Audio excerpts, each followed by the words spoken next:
আসসালামু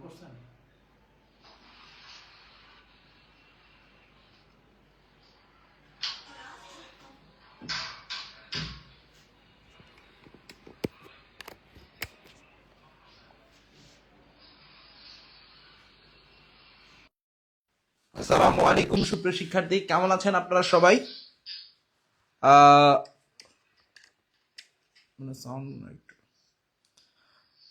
আপনারা একটু দ্রুত গতিতে আমাদের ক্লাসে উপস্থিত হয়ে যান ইনশাল্লাহ।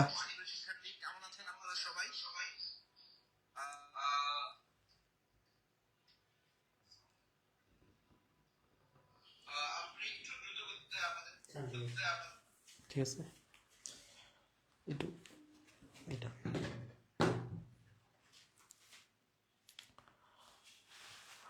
অনেকে আসসালামু আলাইকুম জানাচ্ছেন। আসসালামু আলাইকুম, ওয়ালাইকুম আসসালাম রহমতুল্লাহি ওয়া বারাকাতু।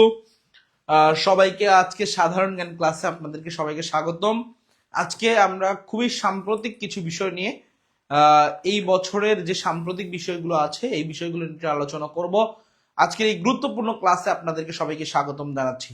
এবং আপনারা যারা যারা এই সামনের প্রধান শিক্ষকের যে পরীক্ষা রয়েছে এবং খুবই একটা ইজি পরীক্ষা, এবং এখানে চান্স পাওয়া, যদি আমি বলি চাকরি পরীক্ষার মধ্যে সব থেকে যদি ইজিয়েস্ট এবং দশম গ্রেডের মধ্যে চাকরি পাওয়া যায় সেটা হচ্ছে প্রধান শিক্ষকের যে পরীক্ষাটা রয়েছে। তো এইখানে যে সামনের প্রিপারেশন রয়েছে, এই সামনের প্রিপারেশন নেওয়ার জন্য আজকের আপনাদেরকে এক ধাপ এগিয়ে নিতে আজকে আমরা সাধারণ জ্ঞানের সাম্প্রতিক বিষয়গুলো নিয়ে আলোচনা করব। এবং আপনাদের আরো সামনে নিবন্ধনের সার্কুলার হবে এবং নিবন্ধনে 19তম নিবন্ধনের পরীক্ষা হবে। তো 19তম নিবন্ধনের জন্য আমাদের নিয়মিত ফ্রি ক্লাস এবং শিক্ষক নিয়োগের যে ফ্রি ক্লাস এবং রয়েছে সেই বাছাইকৃত প্রশ্নগুলো থেকে আমাদের জন্য আজকে সাধারণ জ্ঞানের ক্লাসে অনুষ্ঠিত হচ্ছে। সবাইকে স্বাগতম জানাচ্ছি আবারও একবার। এবং আচ্ছা, এবং কে কোথা থেকে বলছেন এবং বাংলাদেশের কে কোন জেলা থেকে বলছেন আমাকে একটু জানাবেন সবাই। আপনি বাংলাদেশের কোন জেলা থেকে আমাকে দেখছেন একটু জানান। ততক্ষণে আমাদের শিক্ষার্থী বন্ধুরা সবাই ক্লাসে উপস্থিত হবে ইনশাল্লাহ ইনশাল্লাহ ইনশাল্লাহ। ওকে, সবাই কি আমার কথা ক্লিয়ারলি শুনতে পাচ্ছেন কিনা এবং আমাকে দেখতে পাচ্ছেন কিনা একটু আমাকে জানাবেন, একটু আমাকে জানাবেন। এবং আপনারা দুইটা কাজ করবেন। একটা হচ্ছে আপনাদের আজকের এই সুন্দর স্লাইডটা আপনারা শুধুমাত্র যদি আজকে আমাদেরকে দুইটা কাজ করেন, একটা হচ্ছে জাস্ট শেয়ার করবেন। আপনারা যদি শেয়ার করেন এবং আপনারা যদি রিয়াক্ট দেন তাহলে এই দুইটা কাজ করলে আপনাদেরকে আজকে সুন্দর স্লাইডটা আমরা প্রোভাইড করব। সবাই আমাকে শুনতে পাচ্ছেন? ওকে, অনেকে অনেকগুলো জেলা থেকে বলছেন। কেউ বলছেন পিরোজপুর জেলা থেকে বলছি, একজন বলছেন চট্টগ্রাম, ইউসুফ হুসাইন বলছেন ভাই চট্টগ্রাম থেকে, এমডি রফিক মানিকগঞ্জ থেকে বলছেন, আয়েশা সিদ্দিকা বলছেন বগুড়া থেকে, ফেরদাউসি আক্তার বলছে আসসালামু আলাইকুম চাঁদপুর থেকে, share done, thank you so much. Rajbari থেকে বলছি Tasnim Jahan, okay, thank you so much. আচ্ছা, আপনারা একটু জাস্ট একটা কাজ করেন, সবাই মিলে আমাদের ক্লাসটা একটু শেয়ার করে দেন এবং শেয়ার করে ডান লেখেন। শেয়ার করে সবাই কি লিখবেন বলুন তো? ডান লিখবেন। তাহলে ইনশাল্লাহ আপনাদেরকে ইনশাল্লাহ আজকের এই ক্লাসের পিডিএফটা পাঠানো হবে সবাইকে। সবাই ওকে।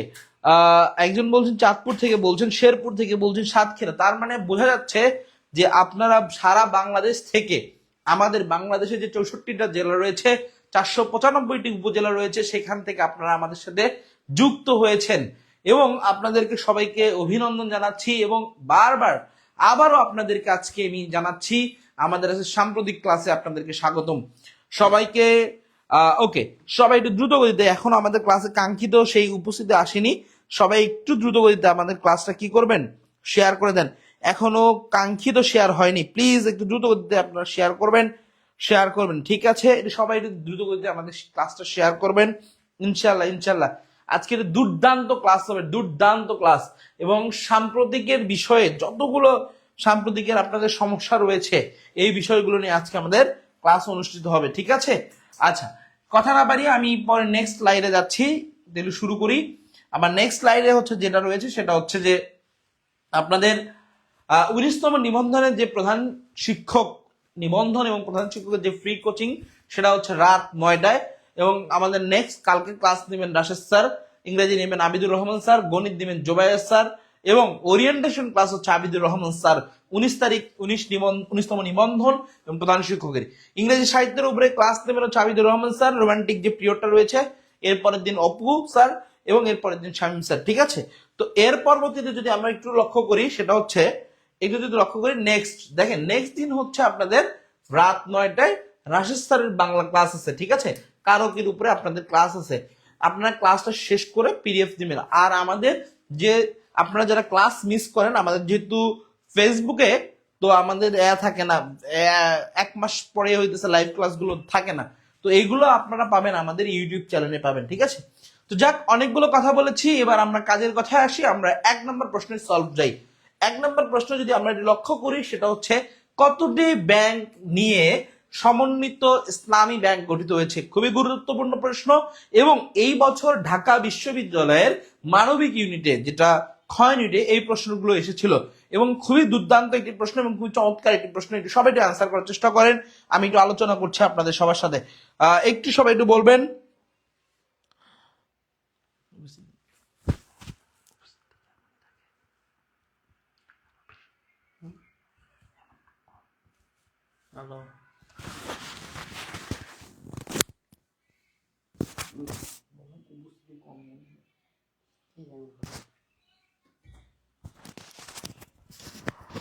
ওকে, ওকে ওকে ঠিক আছে। আচ্ছা, সবাই অনেকে বলছেন। আচ্ছা, প্রশ্ন হইতেছে এইখানে একটু ভালো করে লক্ষ্য করেন, ভালো করে লক্ষ্য করবেন। সেটা হচ্ছে সমন্বিত যে 5টি ব্যাংক, এই 5টা ব্যাংক আমরা তাহলে ব্যাখ্যাতে চলে যাই। সমন্বিত 5টি ব্যাংক, প্রশ্ন হচ্ছে কয়টি ব্যাংক নিয়ে গঠিত হয়েছে। বলছে 3টি ব্যাংক নিয়ে গঠিত হয়েছে, 4টি ব্যাংক নিয়ে গঠিত হয়েছে, 5টি ব্যাংক নিয়ে গঠিত হয়েছে এবং 6টি ব্যাংক নিয়ে গঠিত হয়েছে। প্রশ্নের অ্যান্সার করার একটু চেষ্টা করবেন সবাই মিলে একটু। তাহলে দেখেন, প্রথমত যে ব্যাংক রয়েছে, একটা ব্যাংক রয়েছে সেটার নাম হচ্ছে এক্সিম ব্যাংক, ঠিক আছে। এই এক্সিম ব্যাংক নিয়ে একটা ব্যাংক অন্যতম তাদের সাথে জোট করেছে, ঠিক আছে। 1 নাম্বার। 2 নাম্বার যদি আমি বলি সেটা হচ্ছে ফার্স্ট সিকিউরিটি ইসলামী ব্যাংক। আপনার নিশ্চয়ই নাম শুনেছেন যে ফার্স্ট সিকিউরিটি ইসলামী ব্যাংক, ঠিক আছে। ফার্স্ট সিকিউরিটি ইসলামী ব্যাংক, যাই হোক আমি সংক্ষিপ্ত লিখতেছি। আচ্ছা, এরপরে যদি বলি যে গ্লোবাল নামে একটা ব্যাংক রয়েছে, গ্লোবাল ব্যাংক, ঠিক আছে। গ্লোবাল ইসলামী ব্যাংক যেটা রয়েছে আর কি, যে গ্লোবাল ইসলামী ব্যাংক, গ্লোবাল ইসলামী ব্যাংক, ঠিক আছে। এইটা একটা ব্যাংক আছে আর কি, ইসলামী ব্যাংক এইটা। তাহলে 3টা ব্যাংকের কথা বললাম, একটা বললাম এক্সিম ব্যাংক, একটা বললাম ফার্স্ট সিকিউরিটি ইসলামী ব্যাংক, একটা বললাম কি গ্লোবাল ব্যাংক। ওকে, এরপরে আছে আপনাদের 2টা ব্যাংক, আরো 2টা ব্যাংক রয়েছে, সেটার নাম হচ্ছে সোশ্যাল, নাম হচ্ছে সোশ্যাল ইসলামী ব্যাংক, ঠিক আছে। সোশ্যাল ইসলামী ব্যাংক আর কি। আচ্ছা, আরেকটা রয়েছে ইউনিয়ন ব্যাংক নামে, এই 5টা, সেই হচ্ছে মোট হচ্ছে কয়টা বলুন তো, 5টা। তাহলে একটা আছে ইউনিয়ন ব্যাংক, কি আছে ইউনিয়ন ব্যাংক পিএলসি, সবগুলোর নামের পিছনে কিন্তু পিএলসি হবে, ঠিক আছে। ইউনিয়ন ব্যাংক নামে একটা ব্যাংক আছে। তাহলে যদি আমরা বলি যে কয়টি ব্যাংক নিয়ে সমন্বিত ইসলামী ব্যাংক গঠিত হয়েছে, তাহলে ভাইয়া ব্যাখ্যা হচ্ছে কয়টা বলেন তো, 5টা। তাহলে 1 নাম্বার বলছিলাম Exim bank, 2 number first security ইসলামী ব্যাংক, তারপরে পিএলসি, তারপরে গ্লোবাল ইসলামিক ব্যাংক, এরপর সোশ্যাল ইসলামিক ব্যাংক, এরপর ইউনিয়ন ব্যাংক, ঠিক আছে। এই 5টিকে নিয়েই হইতেছে আমাদের ইসলামিক ব্যাংক গঠিত হয়েছে। তাহলে মানে এটার অ্যান্সার দাঁড়াইতেছে কত বলেন তো, 5। এটার অ্যান্সার কি দাঁড়াইতেছে, 5টি। ওকে, সবাই কি বুঝতেছেন? ওকে, সবাই কি ক্লিয়ার? আচ্ছা, তার মানে আমাদের এখানে অ্যান্সার দাঁড়াইতেছে কয়টি বলুন তো, 5টি। তাহলে অ্যান্সার কয়টা দাঁড়াচ্ছে, 5টি। তাহলে অ্যান্সার কয়টা দাঁড়াচ্ছে, 5টি। ওকে, সবাই ক্লিয়ার হয়েছেন? আচ্ছা,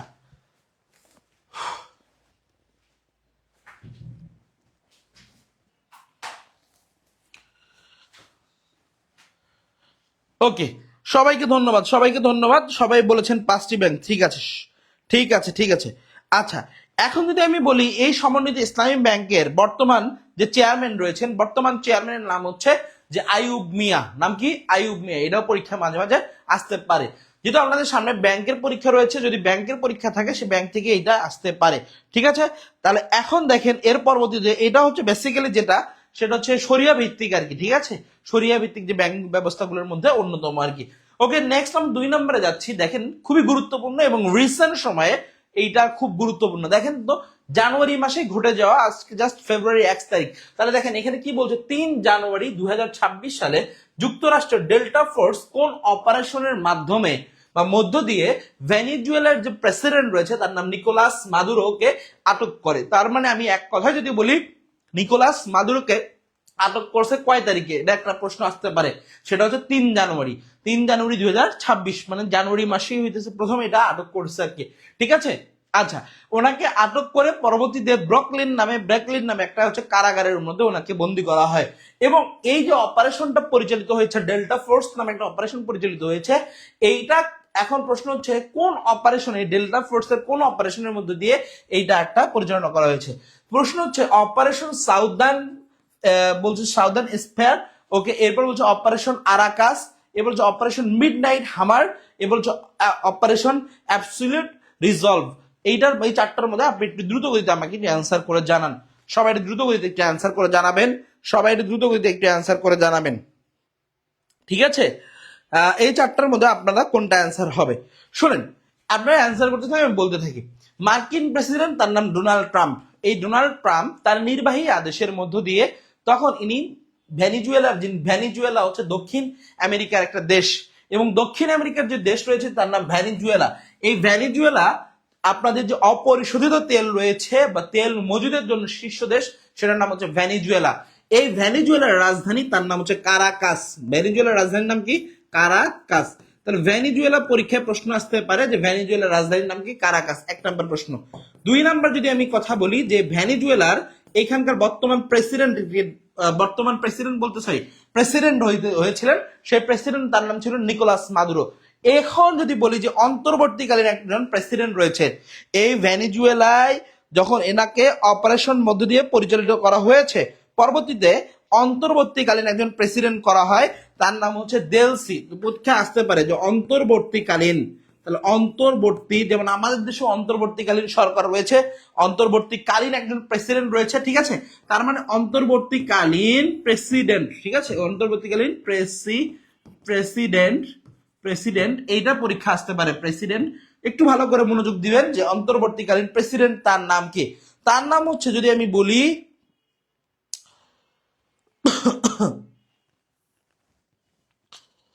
দেখেন তার নাম হচ্ছে দেলসি। নাম কি? দেলসি রুজভিত। পরীক্ষায় এটা প্রশ্ন আসতে পারে, দেলসি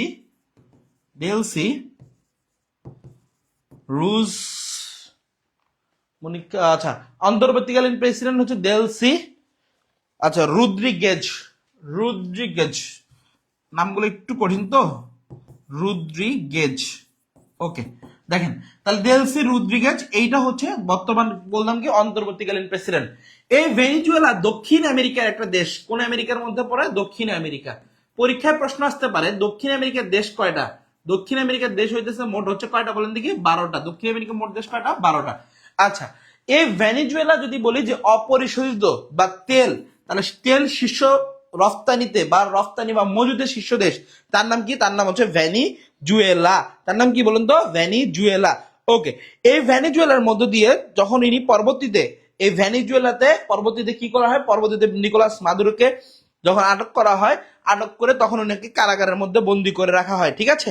আচ্ছা, পরীক্ষায় প্রশ্ন আসতে পারে একটা জিনিস খুবই গুরুত্বপূর্ণ, এটা মাঝে মাঝে একটা পরীক্ষা আসতেছে, সেটা হচ্ছে এই ভ্যানিজুয়েলা শব্দের অর্থ কি? ভ্যানিজুয়েলা শব্দের অর্থ হচ্ছে ক্ষুদ্র ভ্যানিস। নাম কি? ক্ষুদ্র ভ্যানিস। তার নাম হচ্ছে ক্ষুদ্র ভ্যানিস, ঠিক আছে। তাহলে পরীক্ষায় এটা আসতে পারে যে ক্ষুদ্র ভ্যানিস এই কথাটা কার?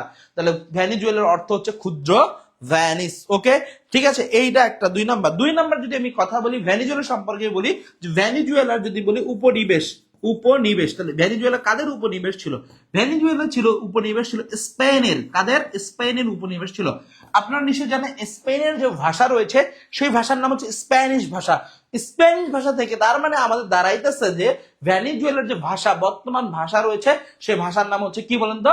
স্প্যানিশ ভাষা। নাম কি? স্প্যানিশ ভাষা, ওকে। তার মানে আমি আবারও বলতেছি যে ভ্যানিজুয়েলা উপনিবেশ ছিল স্পেনের, এখান থেকে ভাষা আসছে কি? স্প্যানিশ ভাষা। কি ভাষা এসেছে? স্প্যানিশ ভাষা এসেছে। অনেকে অ্যান্সার করেছেন অপারেশন মিডনাইট হামার, কিন্তু এটা কি আদৌ অ্যান্সার? অপারেশন মিডনাইট হামার? একটু ভেবেচিন্তে একটু অ্যান্সার করার চেষ্টা করেন ভাইয়া, ভেবেচিন্তে অ্যান্সার করার চেষ্টা করেন, ওকে। দেখেন, আমি যেটা ধরবো ওটার একদম নারী নক্ষত্র শেষ করে ছাড়বো। আমার সাধারণ জ্ঞান ক্লাসের একটাই বৈশিষ্ট্য, সেটা হচ্ছে আপনাকে বেসিক থেকে শুরু করে আপ টু ডেট করে রাখা।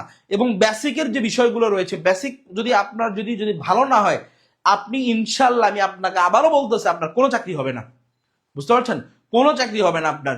যত পরীক্ষায় দেন না কেন, 2 দিন আগে বিসিএস এর পরীক্ষা গেছে, বিসিএস এর পরীক্ষার একটু প্রশ্ন প্যাটার্ন একটু ডিফারেন্ট করে ফেলেছে, কিন্তু দেখেন যত কিছু হোক না কেন, আপনাদের যদি কয়েকদিন আগে প্রাইমারি পরীক্ষার কথা যদি বলি, সেই প্রাইমারি পরীক্ষাও বলেন বা যে কোনো পরীক্ষা বলেন, শুধুমাত্র আপনাদের বেসিকটাকে ক্লিয়ার করতে হবে, দেন আপনি সাম্প্রতিকের দিকে আগান। কিন্তু আপনি বেসিক ক্লিয়ার না করে শুধুমাত্র সাম্প্রতিক নিয়ে পড়ে থাকলে আপনি কিন্তু ভালো করবেন না। দেখেন এখানে আমি বললাম যে 3 জানুয়ারি 2026 সালে ভেনিজুয়েলার এই ঘটনা ঘটেছে। এখন আপনি ভেনিজুয়েলা সম্পর্কে জানেন না, কোনো কিছু বোঝেন না, ভেনিজুয়েলা কোন মহাদেশের মধ্যে পড়ে এটা জানলে আপনার কিন্তু সমস্যা আছে, এবং আপনার এই সম্পর্কে বিস্তারিত জানতে হবে। ওকে, তাহলে ভেনিজুয়েলা যদি আমি বলি আইনসভার নাম, এটা অনেক সময় পরীক্ষা আসতে পারে, তাহলে আইনসভার নাম কি? তাহলে পরীক্ষা আসতে পারে যে ভেনিজুয়েলার আইনসভার নাম কি, ভেনিজুয়েলার আইনসভার নাম কি? অপারেশন মিডনাইট বলতেছেন অনেকেই, কিন্তু অ্যান্সার কি ওইটা হবে ভাইয়া?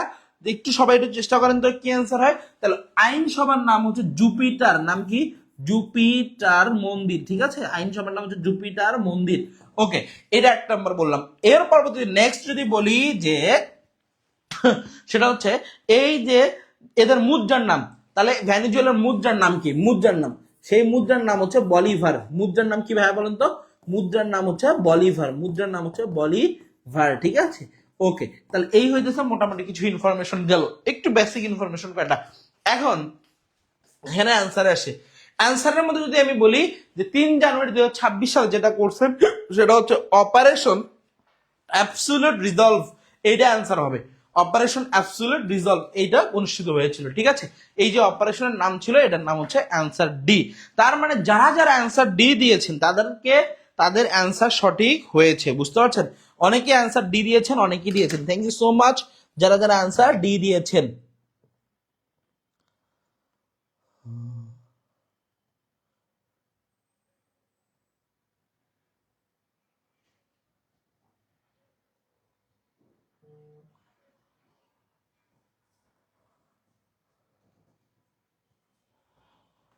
ওকে, ঠিক আছে। আচ্ছা, ওকে ঠিক আছে, সবাই অ্যান্সার করেছেন। ওকে, অপারেশন অ্যাবসোলিউট। আচ্ছা, একটু সবাই আরেকটা কাজ করবেন, অনেকেই ক্লাসের একটু লেটে এসেছেন, সবাই মিলে একটা চেষ্টা করেন, সবাই মিলে আমরা একটু শেয়ার করবো, শেয়ার করলে আমরা 3 নম্বর প্রশ্নে চলে যাব, ঠিক আছে? সবাই একটু শেয়ার করেন। ওকে, এখন আপনি আমাকে বলবেন যে ভেনিজুয়েলা, এই ভেনিজুয়েলার বর্তমান অন্তর্বর্তীকালীন প্রেসিডেন্টকে দেখেছেন? তার মানে আমি যখন বিস্তারিত পড়িয়েছি আপনাদেরকে, আপনাদের জন্য এটা খুব ইজি হয়েছে যে এখন দেখেন আপনি কিন্তু পারবেন, বুঝতে পারছেন আমার কথা? তাহলে আপনি আমাকে বলেন তো ভেনিজুয়েলার বর্তমান অন্তর্বর্তীকালীন প্রেসিডেন্ট কে? ভেনিজুয়েলার বর্তমান অন্তর্বর্তীকালীন প্রেসিডেন্ট কে? এগুলো সবাইকে বলতে হবে। ভাইয়া একটু বড় করে লিখেন। আচ্ছা, ওকে, ঠিক আছে, ঠিক আছে, ওকে লিখবো। তাহলে লেখেন বর্তমান ভেনিজুয়েলার বর্তমান অন্তর্বর্তীকালীন প্রেসিডেন্ট, তার নাম হচ্ছে দেলসি রদ্রিগেজ, এ বলছে মারিয়া করিনা মাচাদো, তারপরে হুগো স্যাভেজ এবং নিকোলাস মাদুরো। তো নিকোলাস মাদুরো তো এটা অ্যান্সার হবে না, হবে না। বলছে মারিয়া করিনা মাচাদো, এটাও অ্যান্সার হবে না, কারণ এটা হচ্ছে ওই দেশের, ইনি শান্তিতে নোবেল পুরস্কার পেয়েছিলেন। যদি আমি বলি এই মারিনা করিনা মাচাদো হচ্ছে যে বিরোধী দলীয় রয়েছে, এই বিরোধী দলীয় সদস্য, ঠিক আছে, বিরোধী দলীয় মেম্বার বলা হয়। আচ্ছা, ইনি বেসিক্যালি যেটা করছেন, এই মারিনা করিনা মাচাদোর তত্ত্বাবধানেই আর কি বেসিক্যালি এই ঘটনাটা ঘটেছে, বুঝতে পারছেন? যাজ্ঞা, এখন দেখেন এই যে মারিনা করিনা মাচাদো, ইনি কিন্তু 2025 সালের শান্তিতে নোবেল পুরস্কার পেয়েছেন। ওকে, পরীক্ষায় প্রশ্ন আসতে পারে, পরীক্ষায় প্রশ্ন কি করতে পারে? আসতে পারে। এখন আপনারা একটু দ্রুত গতিতে আমাকে একটু সবাই একটু অ্যান্সার করবেন, এটার অ্যান্সার কি হবে? সবাই একটু দ্রুত গতিতে একটু অ্যান্সার করার চেষ্টা করেন, ঠিক আছে? আচ্ছা, পৃথিবীর মধ্যে যদি আমি বলি যে এই ভেনিজুয়েলা, একটু মজার ব্যাপার শুনেন, আরো একটা ইনফরমেশন দেই। এই ভেনিজুয়েলার সীমান্তবর্তী দেশ রয়েছে 3টা। তাহলে ভেনিজুয়েলার সীমান্তবর্তী দেশ কয়টা ভাইয়া বলেন তো? 3টা। যেভাবেই আসুক না কেন প্রশ্ন, আপনাদেরকে যেন আটকাইতে না পারে, বুঝতে পারছেন আমার কথা? আপনাদেরকে যেন কোনোভাবে আটকাইতে না পারে। তাহলে ভেনিজুয়েলার সীমান্তবর্তী দেশ কয়টা? 3টা। একটা যদি আমি নাম বলি, সেটার নাম হচ্ছে পূর্ব তিমুর, নাম শুনেছেন নিশ্চয়, সরি, কলম্বিয়া নাম শুনেছেন নিশ্চয়ই, কলম্বিয়া নাম শুনেছেন, হ্যাঁ? ওকে, আচ্ছা, কলম্বিয়া নাম শুনেছেন নিশ্চয়ই, কলম্বিয়া। একটা নাম হচ্ছে কলম্বিয়া, এরা হচ্ছে পশ্চিমের দিকে অবস্থিত আর কি, কলম্বিয়া। এরপরে আছে 2 নম্বর যদি বলি, তার নাম হচ্ছে গায়ানা, নাম কি? গায়ানা। তাহলে কলম্বিয়া, গায়ানা, কলম্বিয়া, এরপরে কি? গায়ানা। ক্লিয়ার? কলম্বিয়া গায়ানা। এরপরে যদি আমি 3 নাম্বার যদি বলি সেটার নাম হচ্ছে কলম্বিয়া গায়ানা। এরপরে যদি বলি সেটার নাম হচ্ছে ব্রাজিল। নাম কি? ব্রাজিল। তার নাম হচ্ছে ব্রাজিল। তাহলে 3 সীমান্তবর্তী দেশ কয়টা ভাইয়া? 3টা, কলম্বিয়া, গায়ানা এবং হচ্ছে ব্রাজিল। তাহলে কলম্বিয়া, গায়ানা এবং ব্রাজিল এই 3টা হচ্ছে আপনার হচ্ছে সীমান্তবর্তী দেশ। ওকে, আচ্ছা। পৃথিবীর মধ্যে যদি বলা হয় তেল মজুদের শীর্ষ দেশ, তাহলে তেল মজুদের শীর্ষ দেশ, তাহলে তেল মজুদের শীর্ষ দেশ, সেই শীর্ষ দেশ কোনটা? শীর্ষ দেশ হইতেছে ভেনিজুয়েলা। আচ্ছা, যদি বলা হয় পৃথিবীর মধ্যে শীর্ষ মুদ্রাস্ফীতির দেশ কোনটা? মুদ্রাস্ফীতির মধ্যে যদি বলা হয় সেটার নাম হচ্ছে ভেনিজুয়েলা। ওকে, আচ্ছা। অ্যান্সার অনেকেই করতেছেন আপনারা, সবাইকে ধন্যবাদ। আচ্ছা, বাবু রয় বলেছেন ওকে চেলসি। ওকে, ডেলসি, চেলসি না ভাইয়া, চেলসি না, ডেলসি, ডেলসি। ওকে, আচ্ছা। এবার দেখেন, তাহলে এর অ্যান্সার নিশ্চয়ই আপনারা পেয়ে গেছেন অলরেডি। ঠিক আছে, সবাই নিশ্চয়ই অ্যান্সার পেয়ে গেছেন। ওকে, এটা ভাইয়া চেলসি না, আবারও বলছি এটা চেলসি না, অ্যান্সার হচ্ছে ডেলসি। ঠিক আছে, ডেলসি। ওকে, যাক্কা, তাহলে অ্যান্সার আমাদের দাঁড়াচ্ছে কোনটা? ভেনেজুয়েলার যেটা বর্তমান হচ্ছে তার নাম হচ্ছে ডেলসি। ওকে, আচ্ছা। নেক্সট প্রশ্ন হচ্ছে আমাদের 4 নম্বরের প্রশ্ন। 4 নম্বর হচ্ছে বর্তমান ইউনেস্কোর। এটা সবাইকে বলতে হবে, সবাইকে বলতে হবে। 3টা আপনাদের ডান হয়ে গেছে। তাহলে আপনারা এই 3টা কি বুঝতে পারছেন কিনা আমাকে একটু বলবেন। সবাই একটু আমাকে বলবেন এই 3টা, আমরা আস্তে আস্তে সামনের দিকে আগাবো। এই 3টা আপনি বুঝতে পারছেন কিনা একটু আমাকে বলবেন। যদি না বুঝে থাকেন আমি আবার বুঝাবো, কোনো সমস্যা নেই, কিন্তু আপনি আগে বলতে হবে যে এই 3টা বুঝেছেন কিনা, এই 3টা বুঝেছেন কিনা। কাঠগোলাপ বলেছেন আসসালামু আলাইকুম, তার মানে এখন এসেছেন কাঠগোলাপ। রকি আহমেদ বলছেন কলম্বিয়া ফুটবলের জেমস রোজিওকে, ফুটবলার জেমস রোজি। Okay, okay. নীলা ডেলসি, okay, thank you so much. আচ্ছা, একটু সবাই একটু কমেন্ট করার চেষ্টা করেন, একটু সবাই একটু বলবেন যে এই 3টা আপনারা ক্লিয়ার করেছেন কিনা, মানে এই আপনাদের যে 3টা আপনারা ক্লিয়ার হয়েছে কিনা। ওকে, আচ্ছা। এখন দেখেন 4 নম্বর প্রশ্ন। 4 নম্বর প্রশ্নে যদি আমি লক্ষ্য করি, বর্তমানে ইউনেস্কোর স্বীকৃতি ষষ্ঠ বিমূর্ত সাংস্কৃতিক ঐতিহ্য কোনটি? তার মানে বলেছেন কি, বলেছি যে ইউনেস্কো সম্পর্কে, এবং ইউনেস্কো স্বীকৃতি প্রদান করে, কি প্রদান করে? সেটা হচ্ছে সাংস্কৃতিক ঐতিহ্য। বিমূর্ত শব্দের ইংরেজি শব্দ হচ্ছে ইনট্রানজিবল। তাহলে ইনট্রানজিবল যে সাংস্কৃতিক কালচারাল হেরিটেজ যেটা আজকে এটা। তার মানে 1 নম্বর বলছে জামদানি শাড়ি, বাউল গান, মঙ্গল শোভাযাত্রা, টাঙ্গাইলের শাড়ি বুনন। তাহলে আপনাকে এটার মধ্যে থেকে অ্যান্সার করতে হবে যে আলটিমেটলি এটার অ্যান্সার কোনটা। এবং এখানে কিন্তু প্রথমটার কথা বলে নাই, বলেছে ষষ্ঠটার কথা, মানে লাস্ট যেটা হয়েছে, লাস্ট ষষ্ঠ, বুঝতে পারছেন ওটা। এখন আমরা একটু বিস্তারিত আলোচনা করতে থেকে আপনারা অ্যান্সার করতে থাকেন। তাহলে দেখেন একটু ভালো করে বুঝবেন যে ইউনেস্কো, ইউনেস্কো যদি আমি বলি ভাইয়া, ইউএনইএসসিও, ইউনেস্কো। এই ইউনেস্কোর ফুল মিনিং কি? ইউএন মানে, আপনি আবারও বলতেছি, ইউএন মানে ইউনাইটেড নেশন। ইউএন মানে কি? United nation. আপনি যেখানেই থাকেন না কেন ইউএন মানে বুঝবেন ইউনাইটেড নেশনস। ওকে, ইউনাইটেড নেশন হওয়ার পরে তারপরে আছে ইতে হচ্ছে এডুকেশনাল। তাহলে ইতে কি? Educational and কালচারালস। এসতে মানে হচ্ছে সাইন্টিফিক, সরি, এসতে মানে সাইন্টিফিক, আর সিতে মানে হচ্ছে কালচারাল। সিতে মানে কি? কালচারাল। আর ওতে মানে হচ্ছে অর্গানাইজেশন। তাহলে united nation educational scientific and cultural organization, এই যে সংস্থা রয়েছে, এই সংস্থার ইংরেজি নাম এটা। এখন দেখেন এটার বাংলা মানে কি? বাংলা হচ্ছে জাতিসংঘের শিক্ষা, বিজ্ঞান ও কাল সংস্কৃতি বিষয়ক সংস্থা। ঠিক আছে, এই যে ইউনেস্কো, এই ইউনেস্কো সদর দপ্তর কোথায় অবস্থিত? ইউনেস্কো সদর দপ্তর, পরীক্ষায় এটা প্রশ্ন আসবে। তাহলে ইউনেস্কো সদর দপ্তর কোথায় অবস্থিত? ইউনেস্কো সদর দপ্তর অবস্থিত, ইউনেস্কো সদর দপ্তর অবস্থিত যদি বলা হয় প্যারিসে। কোথায় ভাইয়া? প্যারিস। তাহলে প্যারিসের কোথায়? প্যারিস হইতেছে ফ্রান্স। তাহলে ফ্রান্সের যে প্যারিস যে শহর আছে এইখানে। ঠিক আছে, এখন একটু দেখেন, যারা ক্লাসে নতুন বা আবার ক্লাস করেননি তারা একটু ভালো করে শুনবেন। সেটা হচ্ছে এখানে দেখেন সি কথাটা আছে, সি মানে হচ্ছে কালচার। তার মানে কালচারাল সিটি বলা হয় কাকে? প্যারিসকে। তাহলে কাকে বলা হয়? প্যারিসকে। এই জন্য মনে রাখবেন যে এইটা সদর দপ্তর অবস্থিত প্যারিসে অবস্থিত। কোথায় অবস্থিত? প্যারিসে। ঠিক আছে, তার মানে ইউনেস্কো সদর দপ্তর অবস্থিত কোথায়? প্যারিসে। আরেকটা সংস্থা রয়েছে যার নাম হচ্ছে ইন্টারপোল। এই ইন্টারপোলের সদর দপ্তর অবস্থিত ফ্রান্সের লিও শহরে। সেটা লিও শহরে অবস্থিত আর কি, ওটা তো আলাদা শহরে, কিন্তু ফ্রান্সে। এই দুইটা সংস্থাই শুধুমাত্র সদর দপ্তর আছে এই ফ্রান্সে। ঠিক আছে, আর বাদ বাকি অন্য কোনো সংস্থার অত বেশি সদর দপ্তর নাই। জাস্ট মনে রাখবেন বেশিরভাগ যেটা আসে সেটা হচ্ছে ইউনেস্কো থেকে বেশি আসে।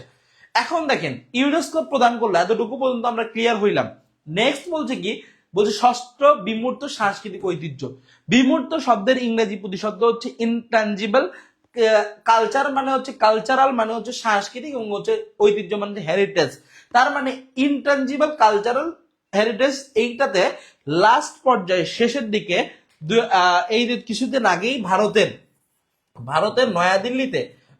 নয়াদিল্লিতে তখন যে 20তম অধিবেশন হয়, এই 20তম অধিবেশনে দিল্লির লালকেল্লায়, নাম নিশ্চয়ই শুনেছেন লালকেল্লা, এই লালকেল্লা রয়েছে, এই লালকেল্লায় তখন হচ্ছে এই অধিবেশনটা অনুষ্ঠিত হয়, এবং এই অধিবেশনটা অনুষ্ঠিত হওয়ার মধ্য দিয়ে ষষ্ঠ পর্যায়ে মানে 4 নম্বর মানে শেষ যে ষষ্ঠ পর্যায়ে তখন হচ্ছে এইটাকে আপনাদের টাঙ্গাইলের যে শাড়ি বুনন যে প্রক্রিয়াটা আছে এইটাকে স্বীকৃতি প্রদান করা হয়। ঠিক আছে, এটা খুবই গুরুত্বপূর্ণ এবং এটা পরীক্ষা আসে, এবং ইউনেস্কো নিয়ে পরীক্ষায় ইনশাল্লাহ আপনাদের আসবে। আচ্ছা, একজন বলছেন শেয়ার ডান সিরাজগঞ্জ থেকে, থ্যাংক ইউ সো মাচ আপনাকে। ওকে, নিশ্চয়ই আপনারা বুঝতে পারছেন, ক্লিয়ার সবাই? ক্লিয়ার? আচ্ছা, পরীক্ষায় 2-3টা জিনিস আসে, সেটা হচ্ছে এই বিমূর্ত সাংস্কৃতিক ঐতিহ্যের তাহলে মোট কয়টা আছে, যদি পরীক্ষা আসে তার মোট আছে হচ্ছে 6টা। বলেন তো কয়টা আছে? 6টা। বলেন তো কয়টা আছে? 6টা। ঠিক আছে, তাহলে মোট আছে কয়টা? 6টা। তাহলে মোট আছে কয়টা? 6টা। প্রথম যেটা আছে 1 নাম্বার, সেটার নাম হচ্ছে বাউল গান, নাম নিশ্চয়ই শুনেছেন। এইটা হচ্ছে বাউল গান, যেটা প্রথম স্বীকৃতি প্রদান করা হয়, বাউল গানকে প্রথম স্বীকৃতি প্রদান করা হয়। এরপর আছে জামদানি শাড়ি, 2 নাম্বার আছে জামদানি শাড়ি। এরপরে আছে ঢাকার রিক্সা আছে, মঙ্গল শোভাযাত্রা আছে, পহেলা বৈশাখের যে মঙ্গল শোভাযাত্রা, তারপরে আছে শীতল পার্টি, এবং লাস্ট পর্যায়ে আছে হচ্ছে আপনাদের এইখানে টাঙ্গাইলে যে শাড়ি। দেখেন এইখানে যে সব কয়টাই আছে, এর পাশাপাশি 2টা জিনিস নাই এখানে, সেটা হচ্ছে একটা হচ্ছে শীতল পার্টি। শীতল পার্টির নাম নিশ্চয়ই আপনারা জানেন, শীতল পার্টি। ঠিক আছে, এই শীতল পার্টি এইখানে আছে, শীতল পার্টি। তাহলে শীতল পার্টি একটা, আর হচ্ছে ঢাকার রিক্সা, এই হইতেছে মোট 6টা। খুবই গুরুত্বপূর্ণ। ইনশাল্লাহ আপনাদের যে কোনো সাম্প্রতিক থেকেই আসতে পারে। ঠিক আছে, সবাইকে এত কঠিন কেন? সাধারণ জ্ঞান ভাই কঠিন না তো, সহজ আছে, আপনি মনোযোগ দেন, মনোযোগ দিলেই পারবেন। দেখেন না, আমি গড় গড় করে সব বলতেছি, তার মানে কি আমি খুব ইজি ওয়েতে পড়ে ফেলছি, এবং 2-1বার পড়ছি, বেশি পড়িনি, 2-1বার পড়ছি জাস্ট, তাতে কিন্তু বলতে পারতেছি। ঠিক আছে, তার মানে আপনি ইজি ওয়েতে নেওয়ার চেষ্টা করেন। দেখেন আমি এটাকে ভেঙে চেষ্টা করতেছি, আপনার সামনে উপস্থাপন করার চেষ্টা করতেছি, আমি বিস্তারিত বলতেছি, এই জন্য হয়তোবা আপনার মাথার উপর দিয়ে যাইতেছে। একটু মনোযোগ দেওয়ার চেষ্টা করুন, অনেকগুলো ইনফরমেশন দেওয়ার জন্য এতগুলো কথা বলতেছে। তাহলে ইউনেস্কো নিয়ে আমি একদমই জাস্ট পুরোটাই ব্যাপারটা ক্লিয়ার করার চেষ্টা করছি। ষষ্ঠটাও বললাম যে 6 নাম্বার এইটা, এরপরে বিমূর্ত বিষয়, এটা মোট হচ্ছে 6টা আছে, তারপর কোথায় অধিবেশনটা হয়েছে এটা সম্পর্কে বললাম। ঠিক আছে, এই জন্য আপনাদেরকে একটু মনে হইতেছে ভাইয়া অনেক বেশি ইনফরমেশন দিয়ে ফেলতেছেন, এটা মনে হচ্ছে। ঠিক আছে, কোনো ইনফরমেশন বেশি না, ইনশাল্লাহ ভালো কিছু হবে। নেন এবার দেখেন পরবর্তীতে পর্যায়ক্রম।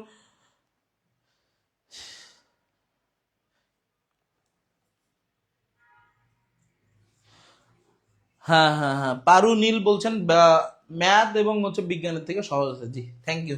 দেখেন এবার দেখেন, ঢাকা বর্তমান বিশ্বের কততম মেগা সিটি? পরীক্ষায় প্রশ্ন আসে মেগা সিটি থেকে, বুঝতে পারছেন? এইটা খুবই গুরুত্বপূর্ণ। ঢাকা বর্তমানে কততম মেগা সিটি? কততম মেগা সিটি একটু সবাইকে বলতে হবে। দেখেন বর্তমানে বিশ্বের মধ্যে মেগা সিটি আছে, যদি আমি বলি যে মেগা সিটি, ঠিক আছে, এই মেগা সিটি আছে হচ্ছে, এই মেগা সিটি আছে হইতেছে কয়টা বলতে পারবেন কেউ? তাহলে কয়টা আছে মেগা সিটি, কেউ বলতে পারবেন? বা বর্তমানে মেগা সিটি আছে কয়টা? ভাইয়া 10টাই দিই, ঠিক আছে।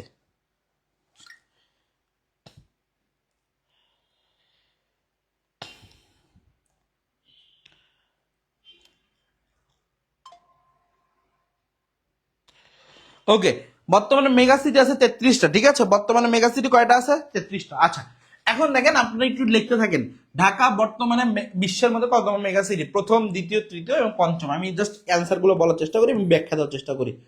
আচ্ছা, বর্তমানে বর্তমানে বিশ্বে লেখেন, বর্তমানে বিশ্বের মেগা সিটি, বর্তমানে বিশ্বের মেগা সিটি আছে, লেখেন বর্তমানে বিশ্বের মেগা সিটি আছে 33টি। কয়টি? 33টি। ঠিক আছে, আচ্ছা, এদের মধ্যে শীর্ষ যেটা আছে, শীর্ষ যে মেগা সিটি যেটা আছে, এইটার নাম হচ্ছে জাকার্তা। আপনার নিশ্চয় নাম শীর্ষ জানেন, যে বিশ্বের শীর্ষ, দেখেন বিশ্বের বিশ্বের শীর্ষ, ঠিক আছে, বিশ্বের শীর্ষ শীর্ষ জনবহুল নগরী, বিশ্বের শীর্ষ জনবহুল নগরী, তার নাম হচ্ছে জাকার্তা। Jakarta, Indonesia. ইন্দোনেশিয়া। আচ্ছা দেখেন, একটা আপনারা ম্যাজিক ভুল করে থাকেন, সেটা হচ্ছে ইন্দোনেশিয়ার রাজধানী মনে করেন জাকার্তা। ইন্দোনেশিয়ার কিন্তু রাজধানী জাকার্তা নয়, বুঝতে পারছেন? ইন্দোনেশিয়ার রাজধানী কি? আন্তারা। নাম কি? আন্তারা, ঠিক আছে, আন্তারা। না সরি সরি সরি,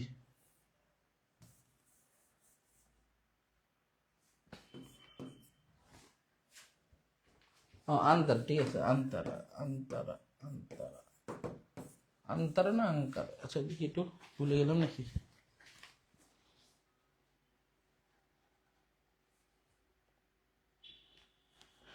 আচ্ছা ইন্দোনেশিয়ার রাজধানীটা ভুলে গেলাম নাকি?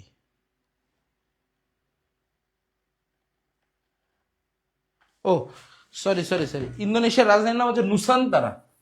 আমি আন্তারা কেন বলতেছি ভাই, আন্তারা তো অন্য নয়। আচ্ছা নুসান্তারা বলতেছি, সরি। দেখেন, বিশ্বের মধ্যে শীর্ষ জনবহুল নগরী হইতেছে, তার নাম হচ্ছে জাকার্তা বললাম। এই জাকার্তা এবং ইন্দোনেশিয়ার রাজধানী তার নাম হচ্ছে বললাম নুসান্তারা। নাম কি? নুসান্তারা। ওকে, এবার দেখেন বিশ্বের দ্বিতীয় বৃহত্তম, যদি বলা হয় দ্বিতীয় বৃহত্তম শহর, তার নাম কি? দ্বিতীয় বৃহত্তম শহরের নাম হইতেছে, যদি বলা হয়, তার নাম হচ্ছে ঢাকা। তার নাম কি? ঢাকা। এখন যদি পরীক্ষায় প্রশ্ন আসে যে বিশ্বের সব থেকে বড় মেগা সিটি যদি বলা হয় কোনটা, তার নাম হচ্ছে, কোনটা বলতে হবে সবাই বলেন তো, কোনটা বলতে হবে? জাকার্তা। আর মেগা সিটি হিসাবে ঢাকার অবস্থান লিখতে পারেন যে মেগা সিটি হিসাবে, মেগা সিটি হিসাবে, মেগা সিটি হিসাবে ঢাকার অবস্থান। মেগা সিটি হিসাবে কিসের অবস্থান? ঢাকার অবস্থান, ঠিক আছে, ঢাকার অবস্থান।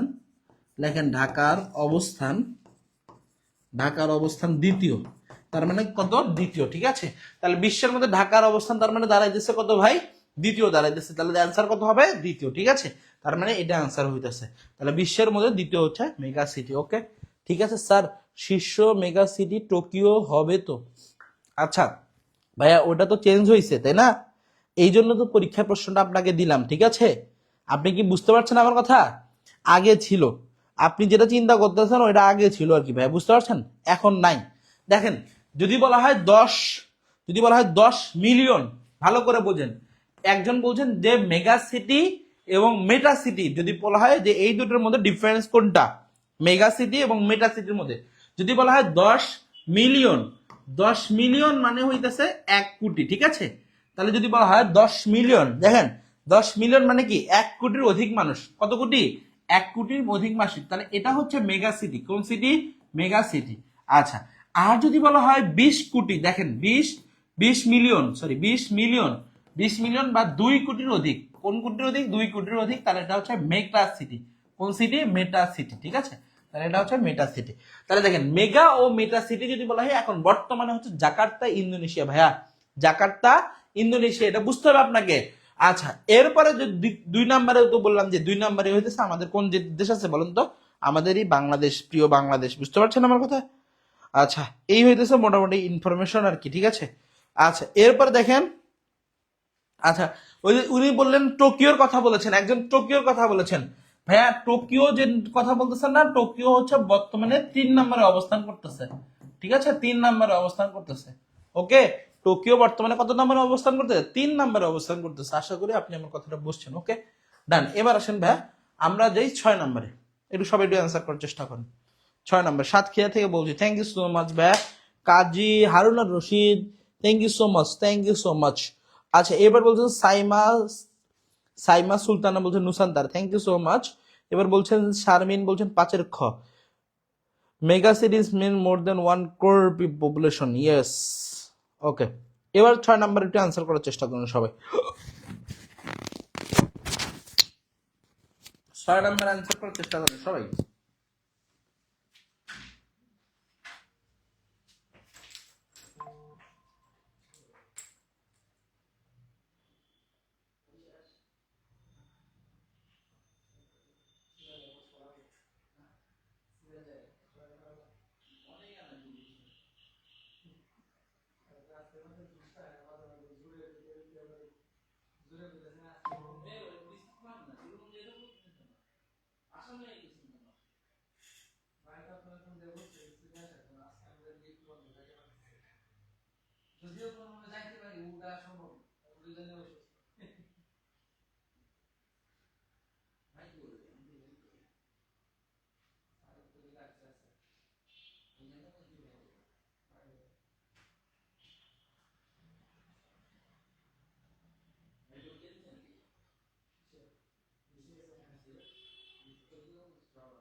ওকে, সবাই আজকে অ্যান্সার করার চেষ্টা করেছেন, যারা অ্যান্সার করছেন তাদেরকে অসংখ্য ধন্যবাদ। আচ্ছা, আপনারা বলেছেন যে হচ্ছে আহ, অর্থনৈতিক সমীক্ষা 2025 অনুযায়ী দেশের বর্তমান জনসংখ্যা, তাহলে এইটা একটু অ্যান্সার করার চেষ্টা করেন। তাহলে বর্তমান জনসংখ্যা কত, বর্তমান জনসংখ্যা কত অর্থনৈতিক সমীক্ষার মতে। অর্থনৈতিক সমীক্ষার মধ্যে কিন্তু অনেকেই কিন্তু অ্যান্সার কেন জানি ভুল দিচ্ছেন, একটু ভুল দিচ্ছেন। 16 কোটি হবে না ভাইয়া, 16 কোটি অনেক আগে আমরা ক্রস করে ফেলছি। আমরা বাঙালি, আমরা ক্রস করতে জানি। আমরা জনসংখ্যা, আমরা কিছু পারি আর না পারি, কিছু পারি আর না পারি, আমরা জনসংখ্যা বৃদ্ধি করতে পারি, ঠিক আছে। আমাদের বাঙালিরা একটা জিনিসেই খুব ভালো, বেশি পরিমাণ পারদর্শী, সেটা হচ্ছে আমরা জনসংখ্যা বৃদ্ধি করতে পারি। তো অর্থনৈতিক সমীক্ষা 2025-এর যে রিপোর্ট, আপনারা 16 কোটিতে আর আবদ্ধ থাকেন না, আপনারা একটু আপডেট হওয়ার চেষ্টা করেন, এখন 17 কোটিতে যাওয়ার চেষ্টা করেন। তাহলে দেখেন এইখানে দুইটা 16 কোটি আছে, তার মানে এটা দুটো অটোমেটিকলি ক্রস হবে, বুঝতে পারছেন। এখন খেলা হবে এই নিচের দুইটাতে। তাহলে নিচের দুইটাতে কত বলেন তো? 17 বলছি কি 17 কোটি, 17 কোটি, তাহলে 17 কোটি বলছি কত? 17 লাখ, একটা বলছি 23 লাখ। তাহলে অ্যান্সার কোনটা হবে একটু সবার একটু বোঝার চেষ্টা করেন। তাহলে তাহলে যারা ভুল অ্যান্সার দিয়েছেন তারাই নিশ্চয়ই এখন বুঝতেছেন, ঠিক আছে। 17 কোটি, এখন দেখেন এইটা হচ্ছে যদি সমীক্ষার মতে বলি, যে হচ্ছে অর্থনৈতিক সমীক্ষার মতে হচ্ছে 17 কোটি, 17 কোটি 22 লাখ, 22 লাখ, 22 লাখ 80,000, বুঝতে পারছেন। 22 লাখ কত হাজার? 80,000, ঠিক আছে, 22 লাখ 80,000। তো এইটা হচ্ছে অর্থনৈতিক সমীক্ষার মতে আর কি, ঠিক আছে। এটা হচ্ছে অ্যাকচুয়াল রিপোর্ট যেটা আর কি, এইটা। কিন্তু এখানে যদি এখন আপনার অপশনে নাই, 22 লাখ নাই, তা আপনি কি 23 লাখ দিবেন না? এই কম দিবেন? অবভিয়াসলি কাছাকাছি, 22 লাখ থেকে অল্প একটু বেশি, বুঝতে পারছেন, এই জন্য আর কি। তো এখন দেখেন আমরা যেহেতু যেহেতু আমরা জনসংখ্যা প্রোডাকশনের মধ্যে আমরা শীর্ষ অবস্থান করতেছি, তো কাজেই আপনারা বেশি দেওয়ারই চেষ্টা করেন, ঠিক আছে। বেশি দেওয়ার চেষ্টা করেন, কম দিয়েন না, কম দিলেই সমস্যা, ঠিক আছে। আচ্ছা, 17 কোটি, 17 কোটি কত লাখ? 23 লাখ না 22 লাখ? আচ্ছা, 23 লাখ, ওকে।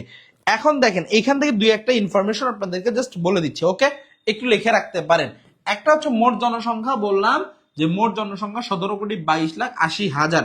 জনসংখ্যা বৃদ্ধির হার, পরীক্ষায় যদি প্রশ্ন আসে তাহলে এটা আসতে পারে, জনসংখ্যা বৃদ্ধির হার, জনসংখ্যা বৃদ্ধির হার, বৃদ্ধির হার। দেখেন ভাই, আমি একটা আপনাদেরকে ইনফরমেশন বলি, ক্লাস মনোযোগ দিয়ে করেন, ইনশাল্লাহ আমার কাছে এখনো একদম হুবহু প্রতি যে প্রাইমারি পরীক্ষাগুলো আসছে, হুবহু ক্লাস থেকে পরীক্ষার প্রশ্ন আসছে হুবহু। এবং আগের যে ক্লাসে ম্যারাথন ক্লাসগুলো নিয়েছিলাম, টপিক বেজ পড়িয়েছিলাম এবং সাম্প্রতিকগুলো পড়িয়েছিলাম, ওইখান থেকে হুবহু আসছে। তো আপনার মাথার মধ্যে এটা নেওয়ার দরকার নাই যে আল্লাহ পরীক্ষার প্রশ্ন কমন আসবে কি আসবে না, আমি এটা পাবো কি পাবো না, বা আমার দ্বারা এটা কি হবে কি হবে না, এগুলোর দুশ্চিন্তার মধ্যে থেকে আপনি বের হন। বের হয়ে আপনি একটা নিয়ম শৃঙ্খলার মধ্যে, ডিসিপ্লিনের মধ্যে প্রবেশ করেন। এবং আপনি মনে রাখেন, আপনি যদি শুধুমাত্র ডিসিপ্লিন ওয়েতে যদি পড়াশোনা করেন তাহলে আপনি চাকরি পাবেন। যদি আদারওয়াইজ একটু পড়লাম, একটু ঘুরলাম, একটু খাইলাম, একটু ফিরলাম, চাকরি হবে না। এরকম করে সারাদিন গুনগুন করে পড়লেও আপনার চাকরি হবে না। আপনাকে এরা ডিসিপ্লিন ওয়েতে পড়াশোনা করতে হবে। যারা মুসলমান ধর্মের আছেন তারা আপনারা জাস্ট 5টা জিনিস ঠিক রাখেন, তাহলে দেখবেন ঠিক হয়ে গেছে। সেটা হচ্ছে নামাজ যে সময়গুলোতে হয়, ধরেন নামাজের ওই সময়গুলো থেকে একটা থেকে আরেকটা ডিস্টেন্স রাখেন। মানে ধরেন আমি জহর থেকে শুরু করে আমি আছর পর্যন্ত এই কাজটা করব। আছর থেকে আছরের নামাজ পড়ার পর থেকে মাগরিব পর্যন্ত এই কাজটা করব। মাগরিব থেকে এশা পর্যন্ত এই কাজটা করব। এশার পর থেকে এই কাজটা করব, 10টা 11টা 12টা পর্যন্ত এই কাজটা করব। বুঝতে পারছেন আমার কথা? 12টা বা 11টার মধ্যে ঘুমানোর পর তারপরে আপনি আবার ফজরের নামাজের সময় উঠেন। ফজর থেকে শুরু করে বা একটা টাইম পর্যন্ত, নির্দিষ্ট টাইম পর্যন্ত আপনি আপনার মতো কাজ করতে থাকেন। তাহলে যখনই এইরকম একটা টাইম ওয়াইজ কাজ করতে থাকবেন, দেখবেন আপনি অনেক ভালো কিছু করবেন এবং আপনার চাকরি পাইতে খুব বেশি একটা সময় লাগবে না। বুঝতে পারছেন আমার কথা? খুব বেশি একটা সময় লাগবে না। সো কাজে ডিসিপ্লিন হইতে হবে। ঠিক আছে ভাইয়া? ওকে, এবার দেখেন জনসংখ্যা বৃদ্ধির হার, তাহলে 1.12% পরীক্ষাটা আসতে পারে। জনসংখ্যা বৃদ্ধির হার কত পার্সেন্ট? তাহলে 1.12%। তাহলে জনসংখ্যা বৃদ্ধির হার কত? 1.12%। আচ্ছা, এখন যদি বলা হয় পুরুষ আর নারীর অনুপাত কত, যদি পরীক্ষায় প্রশ্ন আসে পুরুষ ও নারীর অনুপাত, তাহলে দেখেন কার কার অনুপাত? পুরুষ ও নারীর অনুপাত, খুবই গুরুত্বপূর্ণ।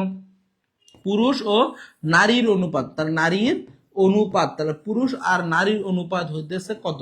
একটা হচ্ছে 96.3 হচ্ছে 100। এখন দেখেন এখানে নারী হইতেছে বেশি আর পুরুষ হইতেছে কম। ঠিক আছে, আমাদের পুরুষরা এবং লাস্ট পর্যায়ে দেখেন এমন একটা সময় আসবে কিয়ামতের আগে আগে পুরুষরা বিয়ে করার জন্য একজন পুরুষের জন্য প্রায় ধরেন 30 থেকে 40 জনের মতো করে নারী থাকবে আর কি। বুঝতে পারছেন? বিয়ে করার জন্য। তো এটা খুশি হয়েন না কেউ। ঠিক আছে, একজন পুরুষ একজন মহিলা মানুষের সামাল দিতে তার জীবনের অর্ধেক অংশ যায়। তো দুইজনটা যদি দেয় তাহলে আর বাকি আর কিছু থাকে না। ঠিক আছে, মহিলা মানুষ মারাত্মক জিনিস, তো বেডি মানুষ অনেক মারাত্মক ডেঞ্জারাস জিনিস। দূরে দূরে থাকার চেষ্টা করেন। যাই হোক, আপনারা অনেকে সিনিয়র আছেন, বিয়ে শাদী করে ফেলছেন অনেকে, তো তারা জানেন আর কি সংসার জীবন অনেক মারাত্মক একটা জীবন। তো দেখেন এরপরে দেখেন নারী এবং পুরুষের অনুপাত, তাহলে দেখেন 96.3 হচ্ছে কত? 100। এটা কিন্তু পরীক্ষায় আসতে পারে আর কি। ঠিক আছে স্যার, লেকচার বুক কবে পাবো? ইনশাল্লাহ পাবেন, ইনশাল্লাহ পাবেন। ওকে দেখেন, আচ্ছা জনসংখ্যার ঘনত্ব, এটাও পরীক্ষা আসতে পারে। জনসংখ্যার ঘনত্ব লেখেন, জনসংখ্যার ঘনত্ব। ঠিক আছে, জনসংখ্যার ঘনত্ব। ওকে, ঘনত্ব লেখেন 1171 জন। লেখেন 1171 জন, জনসংখ্যার ঘনত্ব 1171 জন। ওকে, এই হইতেছে মোটামুটি কিছু অর্থনৈতিক সমীক্ষার কিছু ইনফরমেশন গেল। আপনারা পুরো ছকটা নিয়ে আসার পর চেষ্টা করেন। আমরা ভিডিও দিয়েছিলাম আপনাদেরকে, শর্ট ভিডিও দিয়েছিলাম, ওই ভিডিওটা দেখার চেষ্টা করবেন। পুরো জনসংখ্যার রিপোর্টটা ওইখান থেকে আপনার অর্থনৈতিক সমীক্ষাটা পুরোটা পাবেন। ঠিক আছে, বেডি না দেখলে আপনি আবার পরে। আচ্ছা আমার, আচ্ছা ভাই, বেডি তো আছে, বেডি তো তাদের আমাদের জীবনে তো অপরিসীম, তাদের ভূমিকা অপরিসীম, এটা মানে করার। ওকে দেখেন এরপরে দেখেন অর্থনৈতিক সমীক্ষা 2025 অনুযায়ী দেশের সাক্ষরতার হার, এটা একটু অ্যান্সার করার চেষ্টা করুন। দেশের সাক্ষরতার হার কত? দেশের সাক্ষরতার হার কত? ঠিক আছে, তাহলে দেশের সাক্ষরতার হার কত? ওকে, শান্তা শানু আপু বলছেন স্যার। ওকে, প্রমিত দাস গুপ্তা বলছেন স্যার। আচ্ছা, সব মেয়েরাই কি মারাত্মক? নাসির স্যার, আরশি জান্নাত ভাই, আমি যে কয়টারে দেখছি ওই কয়টা মারাত্মক আর কি। এখন আমি তো সবাইরে দেখিনি ভাই, আমি তো র্যান্ডমলি ভাই বলতেছি না, আমি মানে যারা দেখছি তারা বলতেছে। আচ্ছা যাই হোক, বাদ দেন ভাই। ভাই এবার বাদ দেন ভাই, আপনারা একটু অ্যান্সারে আসার চেষ্টা করেন, মানে একটা টপিক পাইলেই শুরু হয়ে যায়। আচ্ছা দেখেন অর্থনৈতিক সমীক্ষা 2025 অনুযায়ী দেশের বলছে সাক্ষরতার হার কত? 72.3, 75.7, 77.3 এবং বলছি 78.9।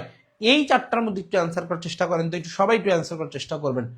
ওকে, আচ্ছা এবার একটু দ্রুত গতিতে একটু অ্যান্সার করার চেষ্টা করেন। তা আমাদের তার মানে শিক্ষার হার কত পার্সেন্ট? শিক্ষার হার কত পার্সেন্ট? শিক্ষার হার কত পার্সেন্ট?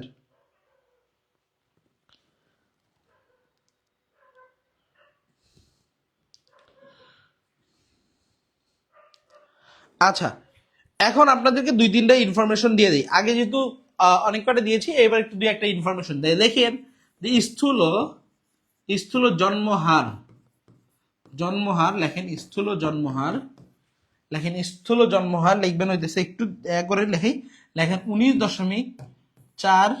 লেখেন স্থূল জন্মহার লেখেন 19.4 জন, 19.4 জন।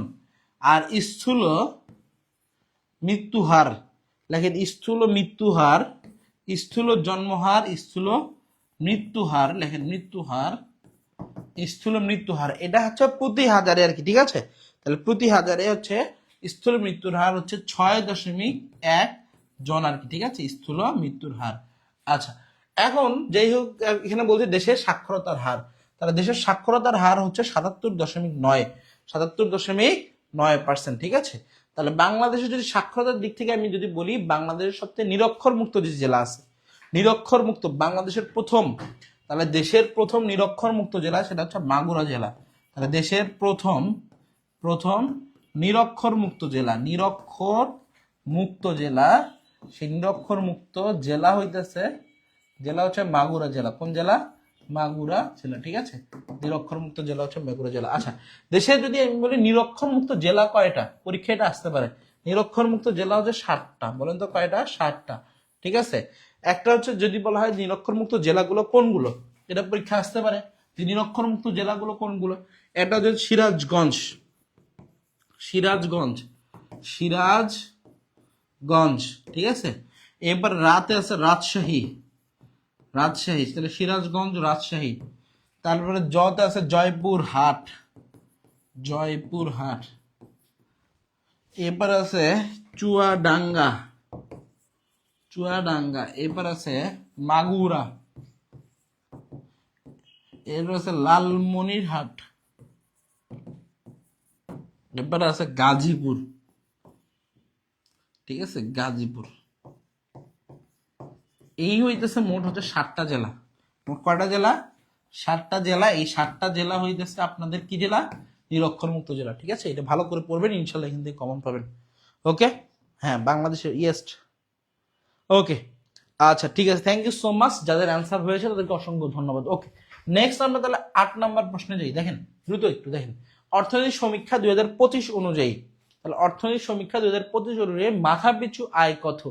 মাথা পিছু আয়, তার মানে মাথা পিছু ডলার, মার্কিন ডলারের হিসাব হবে। তাহলে একটু সবাই একটু অ্যান্সার করেন, একটু সবাই একটু অ্যান্সার করেন সবাই।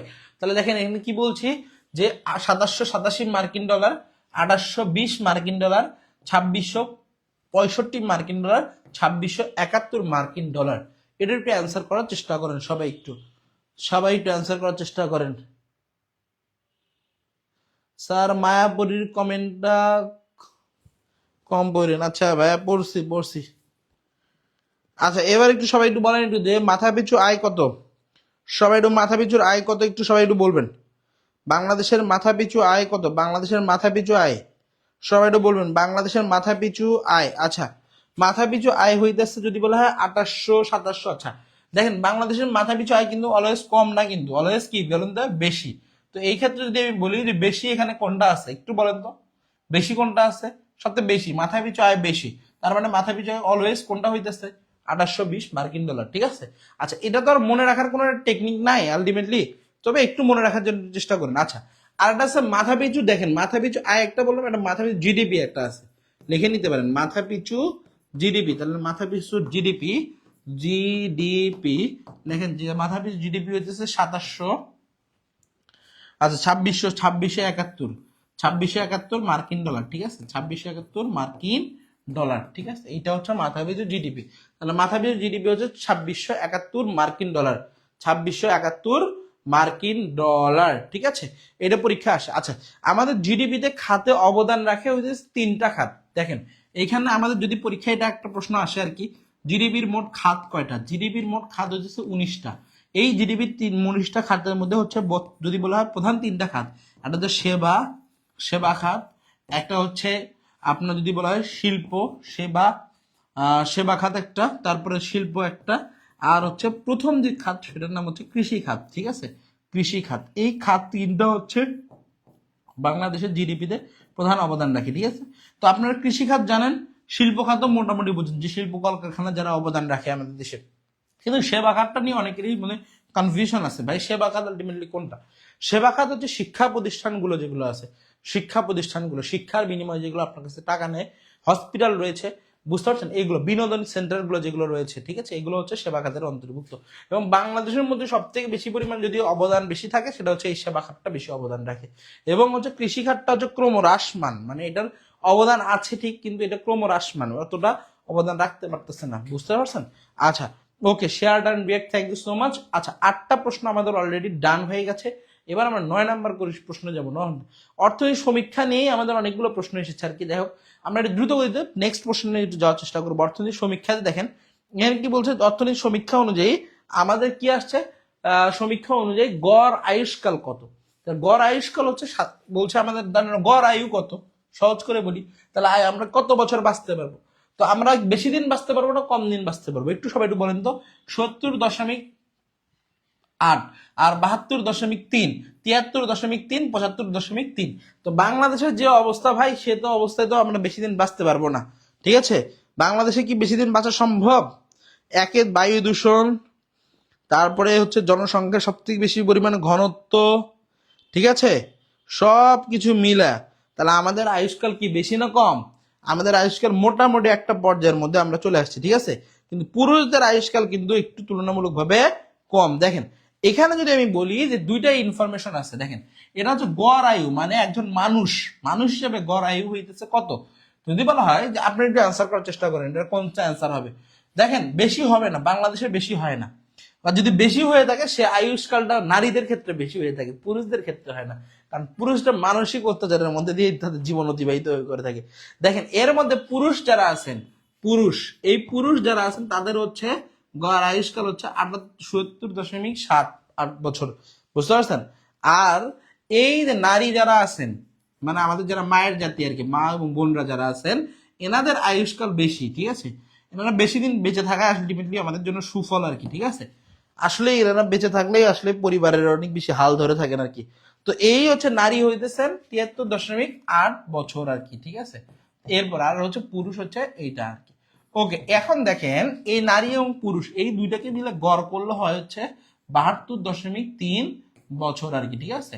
এই দুটাই মিলে যদি গড় করা হয় তাহলে আমাদের দাঁড়াইতেছে কত, 72.3 বছর আর কি, ঠিক আছে? তাহলে অ্যান্সার হচ্ছে এইটা। ওকে ওকে ডান। আমরা 9 নাম্বার কোশ্চেন ডান করে ফেলছি। এবার আসেন ভাইয়া 10 নাম্বার কোশ্চেন। 10 নাম্বার কোশ্চেনে যদি আমরা একটু লক্ষ্য করি, শোনো সবাই একটু মনোযোগ দিবেন। 10 নাম্বার কোশ্চেন যদি আমরা একটু লক্ষ্য করি, সেটা হচ্ছে 10 নাম্বার কোশ্চেনটা একটু ভালো করে সবাই একটু লক্ষ্য করো। 10 নাম্বার কোশ্চেন, 10 নাম্বার কোশ্চেনে একটু সবাই লক্ষ্য করেন। তাহলে কি বলছে, 2024 এবং 25 অর্থ বছরে বাংলাদেশের সবচেয়ে বেশি রেমিটেন্স পায়। তার মানে 24-25 নয় কিন্তু ভাইয়া, ইনফরমেশন একটু মনে রাখার চেষ্টা করবেন। 2025-26 নয়, এটা কিন্তু নয়। তাহলে অ্যান্সার কোনটা বলছে, 24-25, মানে আগে আগে। তাহলে 24-25 অর্থ বছরে বাংলাদেশের সবচেয়ে বেশি রেমিটেন্স পায় যুক্তরাষ্ট্র থেকে, সৌদি আরব থেকে, সংযুক্ত আরব আমিরাত থেকে, মালয়েশিয়া থেকে। এটার অ্যান্সার কোনটা হবে? এটার অ্যান্সার কোনটা হবে সবাই একটু দ্রুত করতে বলার চেষ্টা করেন।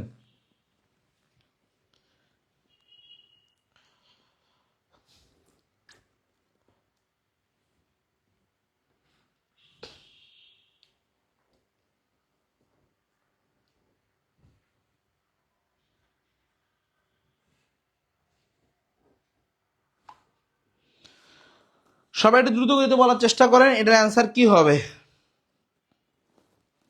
এটার অ্যান্সার কি হবে একটু সবাই একটু দ্রুত গতিতে বলার চেষ্টা করেন। ওকে, একটু দ্রুত গতিতে বলবেন যে 2024-25 অর্থ বছরে, 2025-24 অর্থ বছরে বাংলাদেশের জিডিপি সবচেয়ে বেশি অবদান রাখে কোনটা?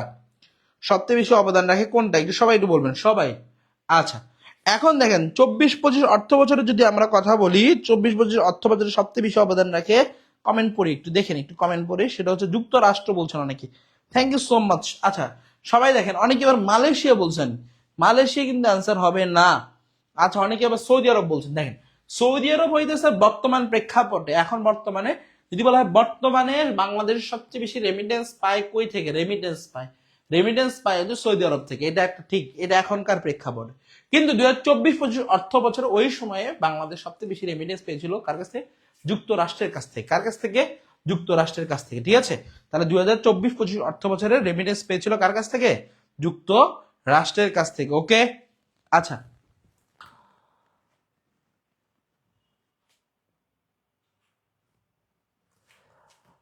ওকে ঠিক আছে। আচ্ছা শ্রমশক্তিতে সৌদি আরব, শ্রমশক্তিতে সৌদি আরব। Okay thank you so much. Okay এবার আসেন নেক্সট কোশ্চেনে যাই আমরা। 10-এর পরে আমরা যাই 11-তে। জিডিপিতে কোন খাতের অবদান এবং প্রবৃদ্ধির হার সবচেয়ে বেশি? জিডিপি মানে হচ্ছে গ্রস ডোমেস্টিক প্রোডাক্ট, ঠিক আছে। এইটা কোন খাতের অবদান এবং হচ্ছে প্রবৃদ্ধির হার সবচেয়ে বেশি? 1 নম্বর বলছে কৃষি, 2 নম্বর বলছে শিল্প, 3 নম্বর বলছে সেবা এবং 4 নম্বর বলছে কোনটি নয়। তাহলে অ্যান্সার কোনটা হবে? তাহলে কৃষি, শিল্প এবং সেবা। তাহলে একটু আগে আপনাদেরকে বলেছিলাম আমি যে কোন খাত, খাত হচ্ছে জিডিপি। যদি বলা হয় খাত কয়টা, জিডিপির খাত হচ্ছে মোট 19টা খাত। বলেন তো কয়টা খাত? 19টা খাত। এই 19টা খাতের মধ্যে 3টা হচ্ছে উল্লেখযোগ্য বড় খাত। 3টা কত খাত? বড় খাত। এই 3টা খাতের মধ্যে একটা খাত হচ্ছে, যদি আমি বলি হ্যাঁ, একটা খাতের নাম কৃষি খাত, নাম কি? কৃষি। আর 2 নাম্বার কি বললাম? 2 নাম্বার বললাম শিল্প। আর 3 নাম্বার হচ্ছে সেবা। 3 নাম্বার কি? সেবা। এখন দেখেন, আপনি তো আপনাকে তো বললাম যে সবচেয়ে বেশি বর্তমানে অবদান রাখতেছে কোনটা, বা প্রবৃদ্ধির হার কোনটা। তাহলে প্রবৃদ্ধির হার হইতেছে, একটু সবাই একটু দ্রুত গতিতে বলে ফেলেন, প্রবৃদ্ধির হার কোনটা? সেবা খাতের অবদান সব থেকে বেশি পরিমাণ বেশি। ওকে, সেবা খাত সবচেয়ে বেশি পরিমাণ অবদান রাখতেছে, ঠিক আছে। সবচেয়ে বেশি মানুষ নিয়োজিত, সবচেয়ে বেশি মানুষ নিয়োজিত যেটা, ঠিক আছে, সেইখানে হচ্ছে সেবা খাত। সবচেয়ে বেশি মানুষ কর্মক্ষম অবস্থায় আছে, সেটা হচ্ছে সেবা খাতের মধ্যে। এই জন্য সেবা খাত। তাহলে খাতের অবদান এবং প্রবৃদ্ধির হার সবচেয়ে বেশি হচ্ছে সেবা খাতের মধ্যে, ঠিক আছে। তাহলে অ্যান্সার হচ্ছে সেবা খাত। ওকে, এবার আমরা নেক্সট কোশ্চেনে যাব, 12 নম্বর কোশ্চেনে যাব। 12 নম্বরে দেখেন, 10 থেকে 21 নভেম্বর 2025 কপ 30 সম্মেলন কোথায় অনুষ্ঠিত হয়? কপ মানে কি, এটাকে বুঝতে হবে। কপ মানে হচ্ছে কনফারেন্স অফ দ্য, বলছে কপ মানে হচ্ছে conference of the parties, conference of the parties, ঠিক আছে। কনফারেন্স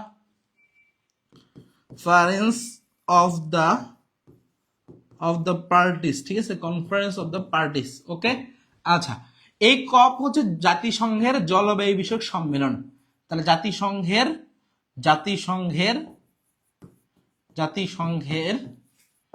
জলবায়ু বিষয়ক যে সংস্থার বা সম্মেলন আর কি, ঠিক আছে, সম্মেলন সেটা হচ্ছে কপ।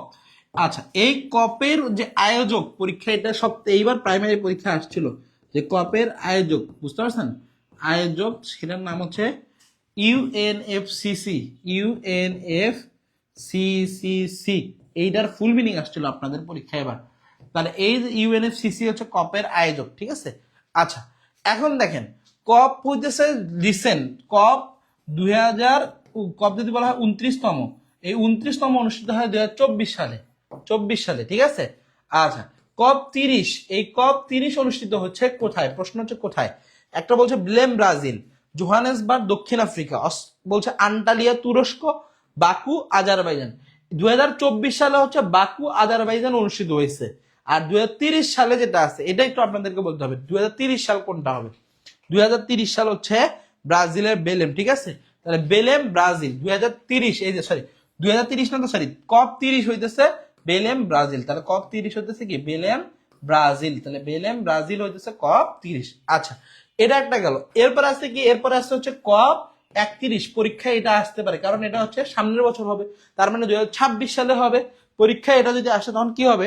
2026 কপ 31 হচ্ছে এই আন্টালিয়া তুরস্ক। তাহলে এটা হচ্ছে 31 সালে হবে, কপ 31 আন্টালিয়া তুরস্ক, ঠিক আছে। তাহলে কপ 31 হচ্ছে আন্টালিয়া তুরস্ক। তাহলে কপ 31 কি? আন্টালিয়া তুরস্ক। সবাই কি ক্লিয়ার? সবাই? ওকে, আচ্ছা, আচ্ছা, যদি আমি বলি কপ 27, আরো আসেন, আপনার যতগুলো লাগে আমি যতগুলো দিচ্ছি। তাহলে কপ কত বললাম বলেন তো? 30 পর্যন্ত গেল। আচ্ছা, কপ 31 বললাম, কপ 32 আসেন, যদি বলা হয় কপ 32, তাহলে কপ 32 কত সালে হবে, কোথায় হবে? কপ 32 কেউ বলতে পারবেন? কপ 32 কোথায় হবে? কপ 32, আচ্ছা, কপ 32 যেটা হবে সেটা হচ্ছে আদ্দিস আবাবা। নাম শুনছেন নিশ্চয়ই, আদ্দিস আবাবা, ইথিওপিয়া। তাহলে আদ্দিস আবাবা কোথায় বলেন তো? ইথিওপিয়ার রাজধানীর নাম হচ্ছে আদ্দিস আবাবা, ঠিক আছে। এটা হচ্ছে আফ্রিকার একটা দেশ, তাহলে ইথিওপিয়া। আমরা হর্ন অফ আফ্রিকা নামে 4টা দেশের নাম জানি, ইথিওপিয়া, ইরিত্রিয়া, সোমালিয়া, জিবুতি। এই ইথিওপিয়ার যে রাজধানী আছে তার নাম হচ্ছে আদ্দিস আবাবা, এবং এটাতে 2000 কপ যে 32তম অধিবেশন আছে, এই অধিবেশন অনুষ্ঠিত হবে। তাহলে 31-এ হবে কোথায়? তুরস্কে। আর 30-এ হবে কোথায়? 30-এ হয়ে গেছে বেলেম ব্রাজিলে। আর 32-এ হবে হচ্ছে ইথিওপিয়াতে, ঠিক আছে। এইটা খুবই ইম্পর্টেন্ট এবং আপনাদের রিসেন্ট সময়গুলোতে এটা পরীক্ষা আসে, ঠিক আছে।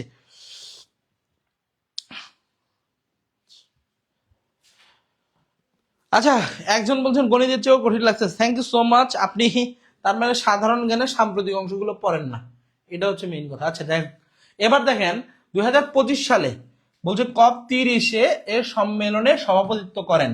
তাহলে সম্মেলনে সভাপতিত্ব করেন কে? সম্মেলনের সভাপতি 2030 সালে, মানে COP30 আর কি সম্মেলন। বলছে আনা লেনা, বলছে বায়ের বোক, আন্দ্রে কোরিয়া দো লাগো লাগো, এরপর বলছে Lula da Silva, Marina Silva. ঠিক আছে, একটু অ্যান্সার করার চেষ্টা করেন কোনটা হবে। বাকু আজারবাইজান, ওকে 29তম, thank you so much, okay clear, thank you. এবার আপনি একটু বলবেন যে এই যে COP30 হবে আর কি, এটা সভাপতি কে? COP30 সভাপতি কে হবে? COP30 সভাপতি কে হবে? ইনি, আমার একটা অপশনে ক্লু দিয়ে দিচ্ছি, ইনি হচ্ছে ব্রাজিলের হবেন। ব্রাজিলের, বুঝতে পারছেন? ব্রাজিলের হবেন এবং ব্রাজিলের হইতেছেন কূটনীতিক একজন। তাহলে আমি আবারও বলে দিচ্ছি, নামটা হচ্ছে আন্দ্রে কোরিনা, বলছে কোরিয়া দো লাগো, আন্দ্রে কোরিয়া দো লাগো। ইনি হচ্ছে ব্রাজিলের কূটনীতিক আর কি। ঠিক আছে, তাহলে ব্রাজিলের কূটনৈতিক, তাহলে কূটনৈতিক, ঠিক আছে, বা কূটনীতি আর কি, কূটনীতি আর কি। ওকে, তাহলে ব্রাজিলের কূটনীতি হচ্ছে এই যে ইনি। ঠিক আছে, কূটনীতি। ওকে, তাহলে হচ্ছে আন্দ্রে বলছে কোরিয়া দো লাগো। ওকে, এইটা হইতেছে আমাদের 30 গেল। এরপরে দেখেন আরো অনেকগুলো আছে। তো 14 নাম্বার দেখেন, পৃথিবীর ফুসফুস খ্যাত আমাজন বনের কত শতাংশ ব্রাজিল আছে?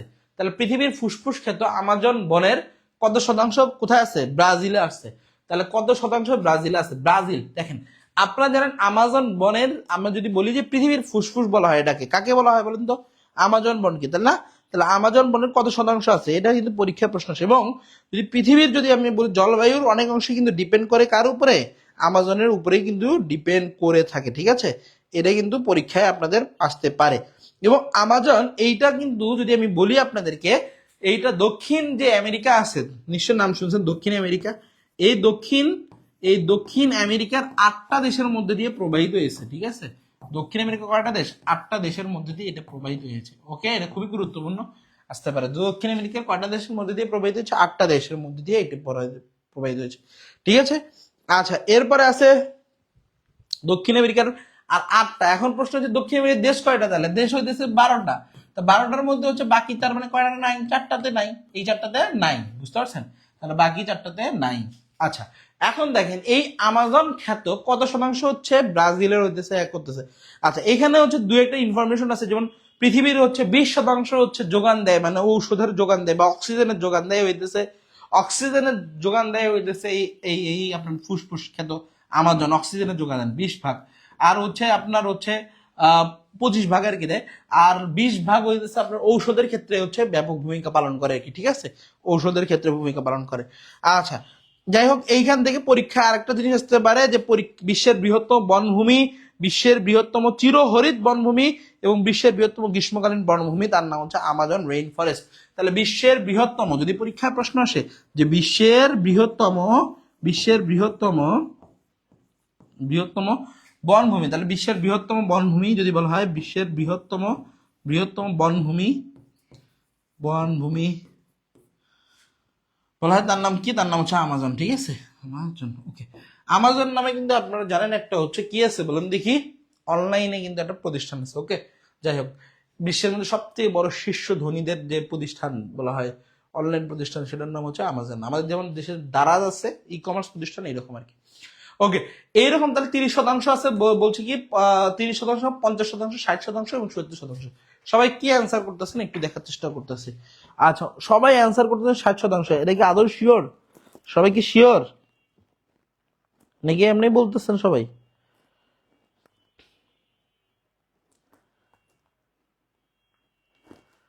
ওকে, বাহ, সবাই দেখি সঠিক অ্যান্সার করতেছেন। স্যার, স্যারের ক্লাস অনেক ভালো লাগে, আসিফ খান, থ্যাংক ইউ সো মাচ। ওকে, তার মানে এটার অ্যান্সার হচ্ছে কত শতাংশ? পৃথিবীর ফুসফুস খ্যাত আমাজন কত শতাংশ? 60%। এটা পরীক্ষা আসবে, আপনাদের আসার একটা সম্ভাবনা আছে। ওকে, নেক্সট আমরা যাই। ঠিক আছে, আচ্ছা, স্যারের ক্লাস অনেক ভালো লাগে, থ্যাংক ইউ সো মাচ। আচ্ছা, 13 নম্বরটা আবার দিয়েন ভাইয়া। স্যার আপনি অনেক বেশি ট্যালেন্টেড, প্রমিত দাস গুপ্তা। হ্যাঁ, অত বেশি ট্যালেন্টেড না। এবার দেখেন 13 নম্বর যদি আমি বলি, 13 নম্বর ভাইয়া 2025 সালের COP30 সম্মেলনের সভাপতিত্ব করেন কে? এই যে আন্দ্রে কোরিয়া বলছে কোরিয়া দো লাগো, ঠিক আছে, ইনি ব্রাজিলের একজন কূটনীতিক ছিলেন আর কি। ওকে, আসেন আপনি এবার বসেন 15 নম্বরে আসেন। যদি 15 নম্বরে বলছে সম্প্রতি, মানে ওই যে আপনাদের আমি যদি একদমই বলি যে রিসেন্ট সময় সবচেয়ে বড় যে ভূমিকম্পটা হয়েছে এটা থেকে পরীক্ষায় প্রশ্ন আসছে যে সম্প্রতি 2025 সালে 21 নভেম্বর বাংলাদেশে হওয়া ভূমিকম্পের উৎপত্তি স্থল কোথায় ছিল? এটা একটা বলছে মাধবদী নরসিংদীতে, একটা 2 নম্বর বলছে হচ্ছে বেলাবো নরসিংদী, ধামরাই ঢাকা এবং সোনারগাঁও নারায়ণগঞ্জ, ঠিক আছে। তাহলে অ্যান্সার কিন্তু আপনারা জানেন, অনেকেই জানেন যে সবচেয়ে বড় ভূমিকম্প, প্রায় অনেকেই এই ভূমিকম্প সম্পর্কে অবহিত আছেন যে তাদের জন্মের পরে হয়তো বা এমনও আছে যে এটা সবচেয়ে বড় ভূমিকম্প আছে, ঠিক আছে। তাহলে আপনাদেরকে একটু সবাইকে বলতে হবে যে ভূমিকম্প এইটা 21 নভেম্বরের যে ভূমিকম্প, এই ভূমিকম্প কোথায় অনুষ্ঠিত হয়েছিল এবং এর তীব্রতা কিন্তু আমাদের জানেন আপনারা সবাই। এর তীব্রতা যদি বলি তীব্রতা সেটা হচ্ছে 5.7 মাত্রা, ঠিক আছে, 5.7 মাত্রা ছিল। তাহলে 5.7 মাত্রা ছিল এর তীব্রতা আর কি, ঠিক আছে। আচ্ছা, এখন দেখেন এই ভূমিকম্প হওয়ার পরে ভূমিকম্পের মধ্যে প্রায় 10 কিলোমিটারের মধ্যে একটা গভীরতা একটা সৃষ্টি হয়ে গেছে এই ভূমিকম্পের ফলে, ঠিক আছে। এটা কিন্তু পরীক্ষায় প্রশ্ন আসতে পারে আর কি, ঠিক আছে। ওকে, এরপরে বলছিলাম যদি আমি বলি যে 2007 সালের পরে, ওই যে আপনাদেরকে বললাম অনেকেরই জন্মের পরে হয়তো বা এটাই সবচেয়ে বড় ভূমিকম্প, এবং 2007 সালে সবচেয়ে বড় আরেকটা ভূমিকম্প হয়েছিল এই 7-এর পরেই 2025-এ আরেকটা বড় ভূমিকম্প হয়, সেটাই হইতেছে এই 2025। তাহলে প্রশ্ন হচ্ছে এটা এখন যে এইটা ভূমিকম্প কোথায় উৎপত্তি হয়েছিল? তাহলে এটা হচ্ছে অ্যান্সার হচ্ছে মাধবদী নরসিংদী। তাহলে মাধবদী নরসিংদী, ঠিক আছে, ঢাকার পার্শ্ববর্তী একটা জেলা হচ্ছে নরসিংদী জেলা, এই নরসিংদী জেলাতেই এর উৎপত্তি স্থল ঘটেছিল, ঠিক আছে। এটা কিন্তু পরীক্ষা আসার মতো একটা প্রশ্ন ছিল। ওকে, সবাই একটু দ্রুত গতিতে, আমাদের 15 নম্বরের পর আমরা নেক্সট 16 নম্বরে যাবো একটু, ঠিক আছে ভাই। 16 নম্বরে যাবো। দেখেন ওই সম্পর্কে বলছিলাম যে 21 নভেম্বর 2025 সালে কততম ভূমিকম্প অনুষ্ঠিত হয়? তাহলে কত মাত্রার ভূমিকম্প অনুষ্ঠিত হয়? কত মাত্রার বলছিলাম কি 4.8, এবার বলছি 5.2, 5.4 এবং 5.7, ঠিক আছে। সবাইকে অ্যান্সার করতে হবে, এটা অ্যান্সার কি হবে? তাহলে একটু আগে আপনাদেরকে বলে দিলাম অ্যান্সার কোনটা, ঠিক আছে, সবচেয়ে বড়। তার মানে আপনি এখন এখান থেকে একটু কমন সেন্সে খাটান, তাহলে সবচেয়ে বড় কোনটা হবে? 4.8 কি সবচেয়ে বড় হবে? বলেন তো না। তাহলে 5.2 হ্যাঁ হইতে পারে, না এটাও হবে না, তার থেকেও বড় আছে, তার মানে 5.4 এটাও কি বড়, তার থেকেও বড় আছে, তার মানে 5.7, বুঝতে পারছেন? তাহলে অ্যান্সার অটোমেটিকলি আপনি বের করতে পারতেছেন। তার মানে সবচেয়ে বড় যখন কথাটা বলবে তাহলে আপনি কি বের করতে পারতেছেন? অটোমেটিকলি অ্যান্সার বের করতে পারতেছেন 5.7 মাত্রা, ঠিক আছে। ওকে, আচ্ছা, নেক্সট যদি আমি বলি 16 নাম্বার আমাদের শেষ হয়ে গেছে, এবার আমরা বলবো 17 নাম্বার। শোনেন, এইটা বেসিকের প্রশ্ন। দেখেন এতক্ষণ তো পড়াইলাম ভূমিকম্প সম্পর্কে, দেখেন ভূমিকম্পের তীব্রতা মাপার যন্ত্রের নাম কি? তাহলে ভূমিকম্পের তীব্রতা মাপার যন্ত্রের নাম কি? পরীক্ষায় এটা প্রশ্ন আসে। তাহলে ভূমিকম্পের তীব্রতা মাপার যন্ত্রের নাম হচ্ছে সিসমোগ্রাফ, এবার বলছে রিক্টার স্কেল, বলছে সিস্টার স্কেল, বলছে হাইগ্রো, বলছে হাইগ্রোমিটার। তাহলে আপনারা সবাই বলেন একটু যে সিসমোগ্রাফ, এর বলছে রিক্টার স্কেল, এর বলছে সিস্টার স্কেল, ঠিক আছে। এটা সম্পর্কে একটু আপনারা একটু সবাই বলার চেষ্টা করেন, এটার অ্যান্সার কি হবে? ওকে, আচ্ছা, ভূমিকম্পের হতেছে ইংরেজি, আচ্ছা ভূমিকম্পের দেশ বলা হয় কাকে, কেউ বলতে পারবেন? আচ্ছা, কয়েকটা ইনফরমেশন লিখে দিই যে ভূমিকম্পের দেশ, তাহলে ভূমিকম্পের দেশ বলা হয় হচ্ছে জাপানকে। বলেন কাকে? ভূমিকম্পের দেশ, তারপরে সূর্যোদয়ের দেশ, ঠিক আছে, এটা হচ্ছে জাপান। খুবই একটা সভ্য জাতি একটা এরা, এবং খুবই সিভিলাইজড এবং খুবই পরিমাণ ডিসিপ্লিন একটা জাতি, সেটা হচ্ছে জাপানের এরা। এবং জাপান অগ্রগতির পিছনে এই জাতিগোষ্ঠীটা খুবই একটা ব্যাপক ভূমিকা পালন করে আর কি, ঠিক আছে। আচ্ছা, এখন দেখেন এই যে ভূমিকম্পের কিন্তু আগাম কোনো কি দেওয়া যায় না, বলেন তো, বার্তা দেওয়া যায় না। ভূমিকম্পের সম্পর্কে আগাম কোনো অনেক ধরনের দুর্যোগ হয়, প্রাকৃতিক দুর্যোগ হয়, সেগুলো সম্পর্কে আমরা জানি যাওয়া যায়, কিন্তু ভূমিকম্পের, আচ্ছা এখন দেখেন পরীক্ষা যেটা আসতে পারে যে ভূমিকম্পর যদি বলা হয় যে ভূমিকম্প বিদ্যাকে কি কি বলা হয়? ভূমিকম্প বিদ্যা, দেখেন ভাই, ভূমিকম্প বিদ্যা হচ্ছে, ভূমিকম্প বিদ্যা যদি বলা হয় তার নাম হচ্ছে সিসমোলজি,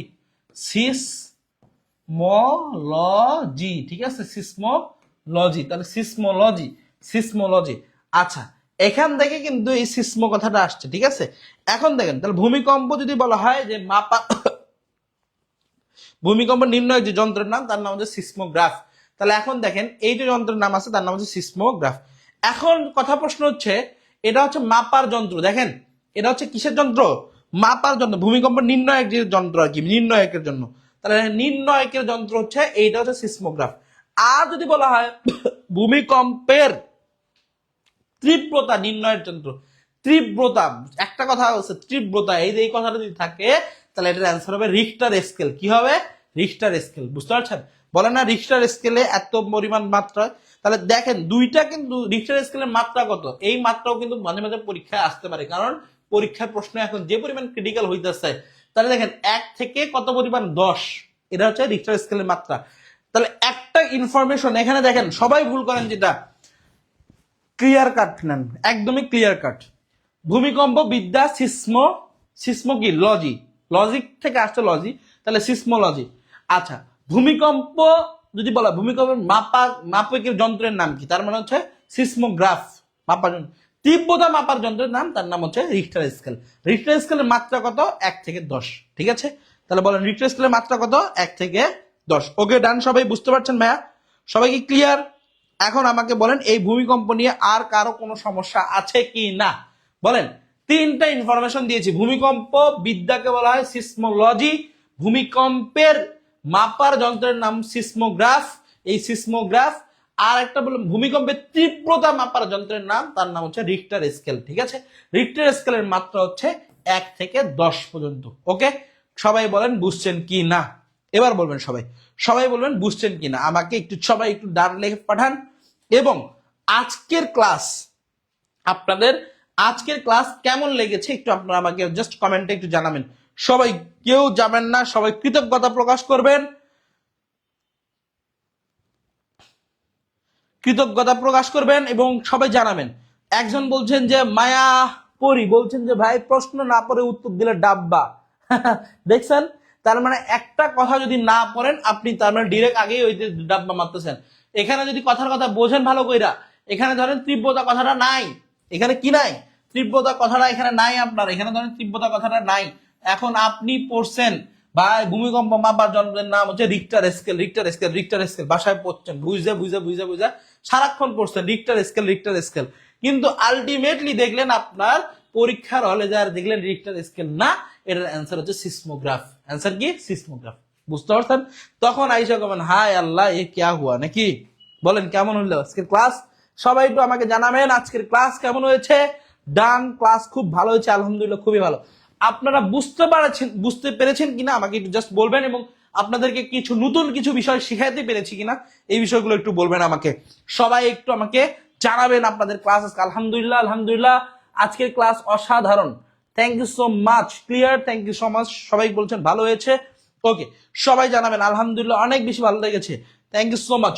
দেখেন 19তম নিবন্ধন এবং প্রাথমিক বলছে শিক্ষক নিবন্ধন, আমাদের একটা 90 দিনের একটা চাকরি পাওয়ার একটা সুপার মিশন রয়েছে। 7 জন শিক্ষকের আন্ডারে সার্বক্ষণিক তত্ত্বাবধান থাকবেন এবং 80টা ক্লাস, 40টা পরীক্ষা হবে। ঠিক আছে, 5টা ফ্রি আপনাদের বুক দেওয়া হবে। মূল হইতেছে কোর্স ফি হচ্ছে কত টাকা বলেন তো? 3000 টাকা। এদের মধ্যে ডিসকাউন্টে আপনি পাবেন 1500 টাকা। ঠিক আছে, এদের মধ্যে এই নাম্বারে আপনারা পাঠিয়ে আপনার 1500 টাকায় ভর্তি হইতে পারবেন। জাস্ট নিবন্ধন বা প্রধান শিক্ষক লিখলেই আপনাদেরকে ইনবক্সে আপনাদেরকে পাঠানো হবে এবং সিক্রেট গ্রুপে পরবর্তীতে ইনশাআল্লাহ অ্যাড করা হবে। ওকে, অনেক ভালো লেগেছে স্যার, আলহামদুলিল্লাহ অনেক ভালো লেগেছে, থ্যাংক ইউ সো মাচ। ওকে, তানিয়া ইসলাম বলছে আলহামদুলিল্লাহ, নাফিসা বলছে অনেক ভালো হয়েছে ক্লাসটি। আচ্ছা, কিছু কি শিখতে পেরেছেন কিনা? বেস্ট ক্লাস, অনেক সুন্দর এবং শিক্ষণীয় ক্লাস উপহার দেওয়ার জন্য অনেক ধন্যবাদ। TH Sohan, thank you so much ভাইয়া। আর রাবেয়া আহসান বলছে আলহামদুলিল্লাহ ভাইয়া অনেক ভালো লেগেছে, আলহামদুলিল্লাহ বরাবরই ভালো হয় আপনার ক্লাস, আলহামদুলিল্লাহ, thank you so much. Happy Brishti. আচ্ছা, তালুকদার মোহাম্মদ সেলিম রেজা বলছেন জাস্ট ফাটাফাটি sir, thank you so much. সবাই সবাই আপনারা ধুমায় পড়াশোনা করেন, পড়াশোনার বিকল্প কিছু নাই, চাকরি পাইতে হবে এই নিয়ত নিয়ে 26 সাল শুরু করেন এবং 26 সালে ইনশাল্লাহ আপনাদের চাকরির বছর হোক। এই বছরে আপনাদের যেন আপনাদের সর্বোচ্চ যেন ব্যাখ্যা সহকারে আগামীর সব ক্লাস চাই। আমার ক্লাস মানে ব্যাখ্যা, আমার ক্লাস মানেই এক্সট্রা তথ্য। ঠিক আছে, তো কোনো ক্লাস আমার ব্যাখ্যা ছাড়া যায় না, ইনশাল্লাহ যাবে না। এবার বলছে আলহামদুলিল্লাহ স্যার এইটা বেস্ট ছিল, থ্যাংক ইউ সো মাচ। আচ্ছা, ভূমিকম্প নিয়ে অনেক কিছু জানলাম, thank you so much. Sakiya Tanim, thank you so much. Okay, আলহামদুলিল্লাহ, অনেক ভালো ক্লাস ছিল। আপনার ক্লাস সব সময় ভালো স্যার, আপনি সেরা। ওকে, যারা এখনো ক্লাসে আছেন তারা একটা আমাদের নাসির স্যার পেজে একটু জাস্ট রিয়াক্ট দিয়ে রাখেন। নাসির স্যার নামে একটা পেজ আছে। আচ্ছা, আর একটা কথা হচ্ছে, এর থেকে বড় কথা হচ্ছে নাসির স্যার নামে একটা পেজ আছে জাস্ট ফেসবুকের মধ্যে। তার থেকে বড় কথা হচ্ছে আপনারা নিবন্ধন এবং প্রাইমারি শিক্ষক লিখে একটু দ্রুত গতিতে একটু ইনবক্সে মেসেজ দেন। যারা যারা ভর্তি হতে চান, অনেক সুন্দর এবং শিক্ষণীয় ক্লাস। ফাতেমা আক্তার, ওর জন্য অনেক thank you so much, just অসাধারণ। ওকে, মাথা ব্যথা ছিল তারপরেও মনোযোগ দিয়ে ক্লাস করলাম। বাহ, লামিয়া। ওকে, বিজয় যাত্রার সাথে থাকবো, অনেক অনেক ভালো লাগছে। আচ্ছা, ভেরি গুড, আলহামদুলিল্লাহ, অনেক বেশি ভালো। Thank you so much. আপনারা পাশে থাকবেন, আমাদের পাশে থাকবেন, বিজয় যাত্রা পেজের পাশে থাকবেন, আমরা আপনার পাশে থাকবো ইনশাল্লাহ। এই যাত্রায় শেষ না, আমাদের সামনে আরো বড় লং যাত্রা রয়েছে আপনাদেরকে ইনশাল্লাহ। ওকে,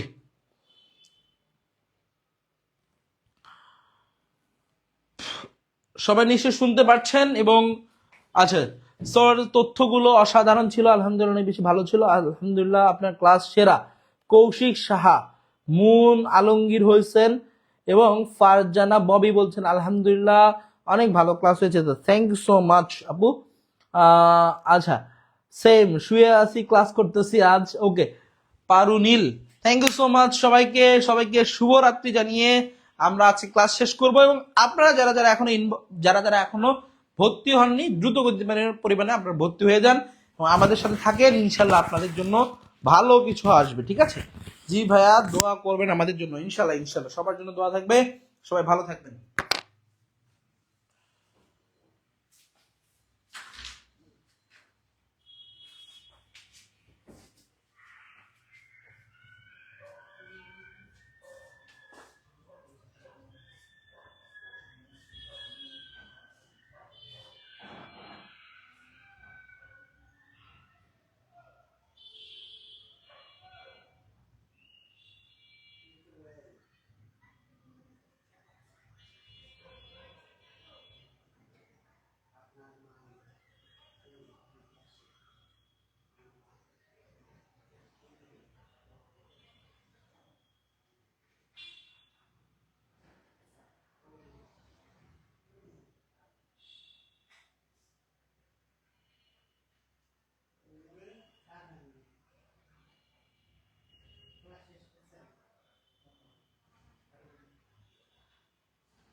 ঠিক আছে।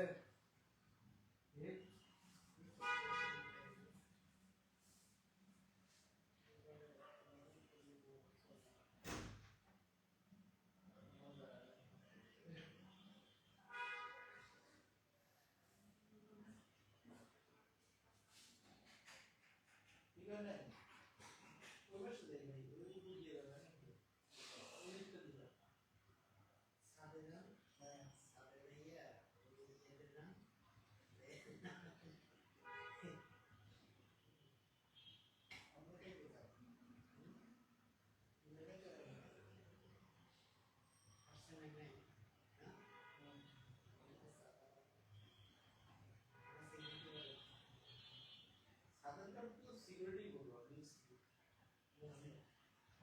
আমি তো ধরেন সাথে তো মুখ ব্যাংকে আর বলতে সিকিউরিটি তিন চার জিজ্ঞাসা করছি সিকিউরিটি প্রতিবারে বলে না প্রধান দশটারে উঠতে কেন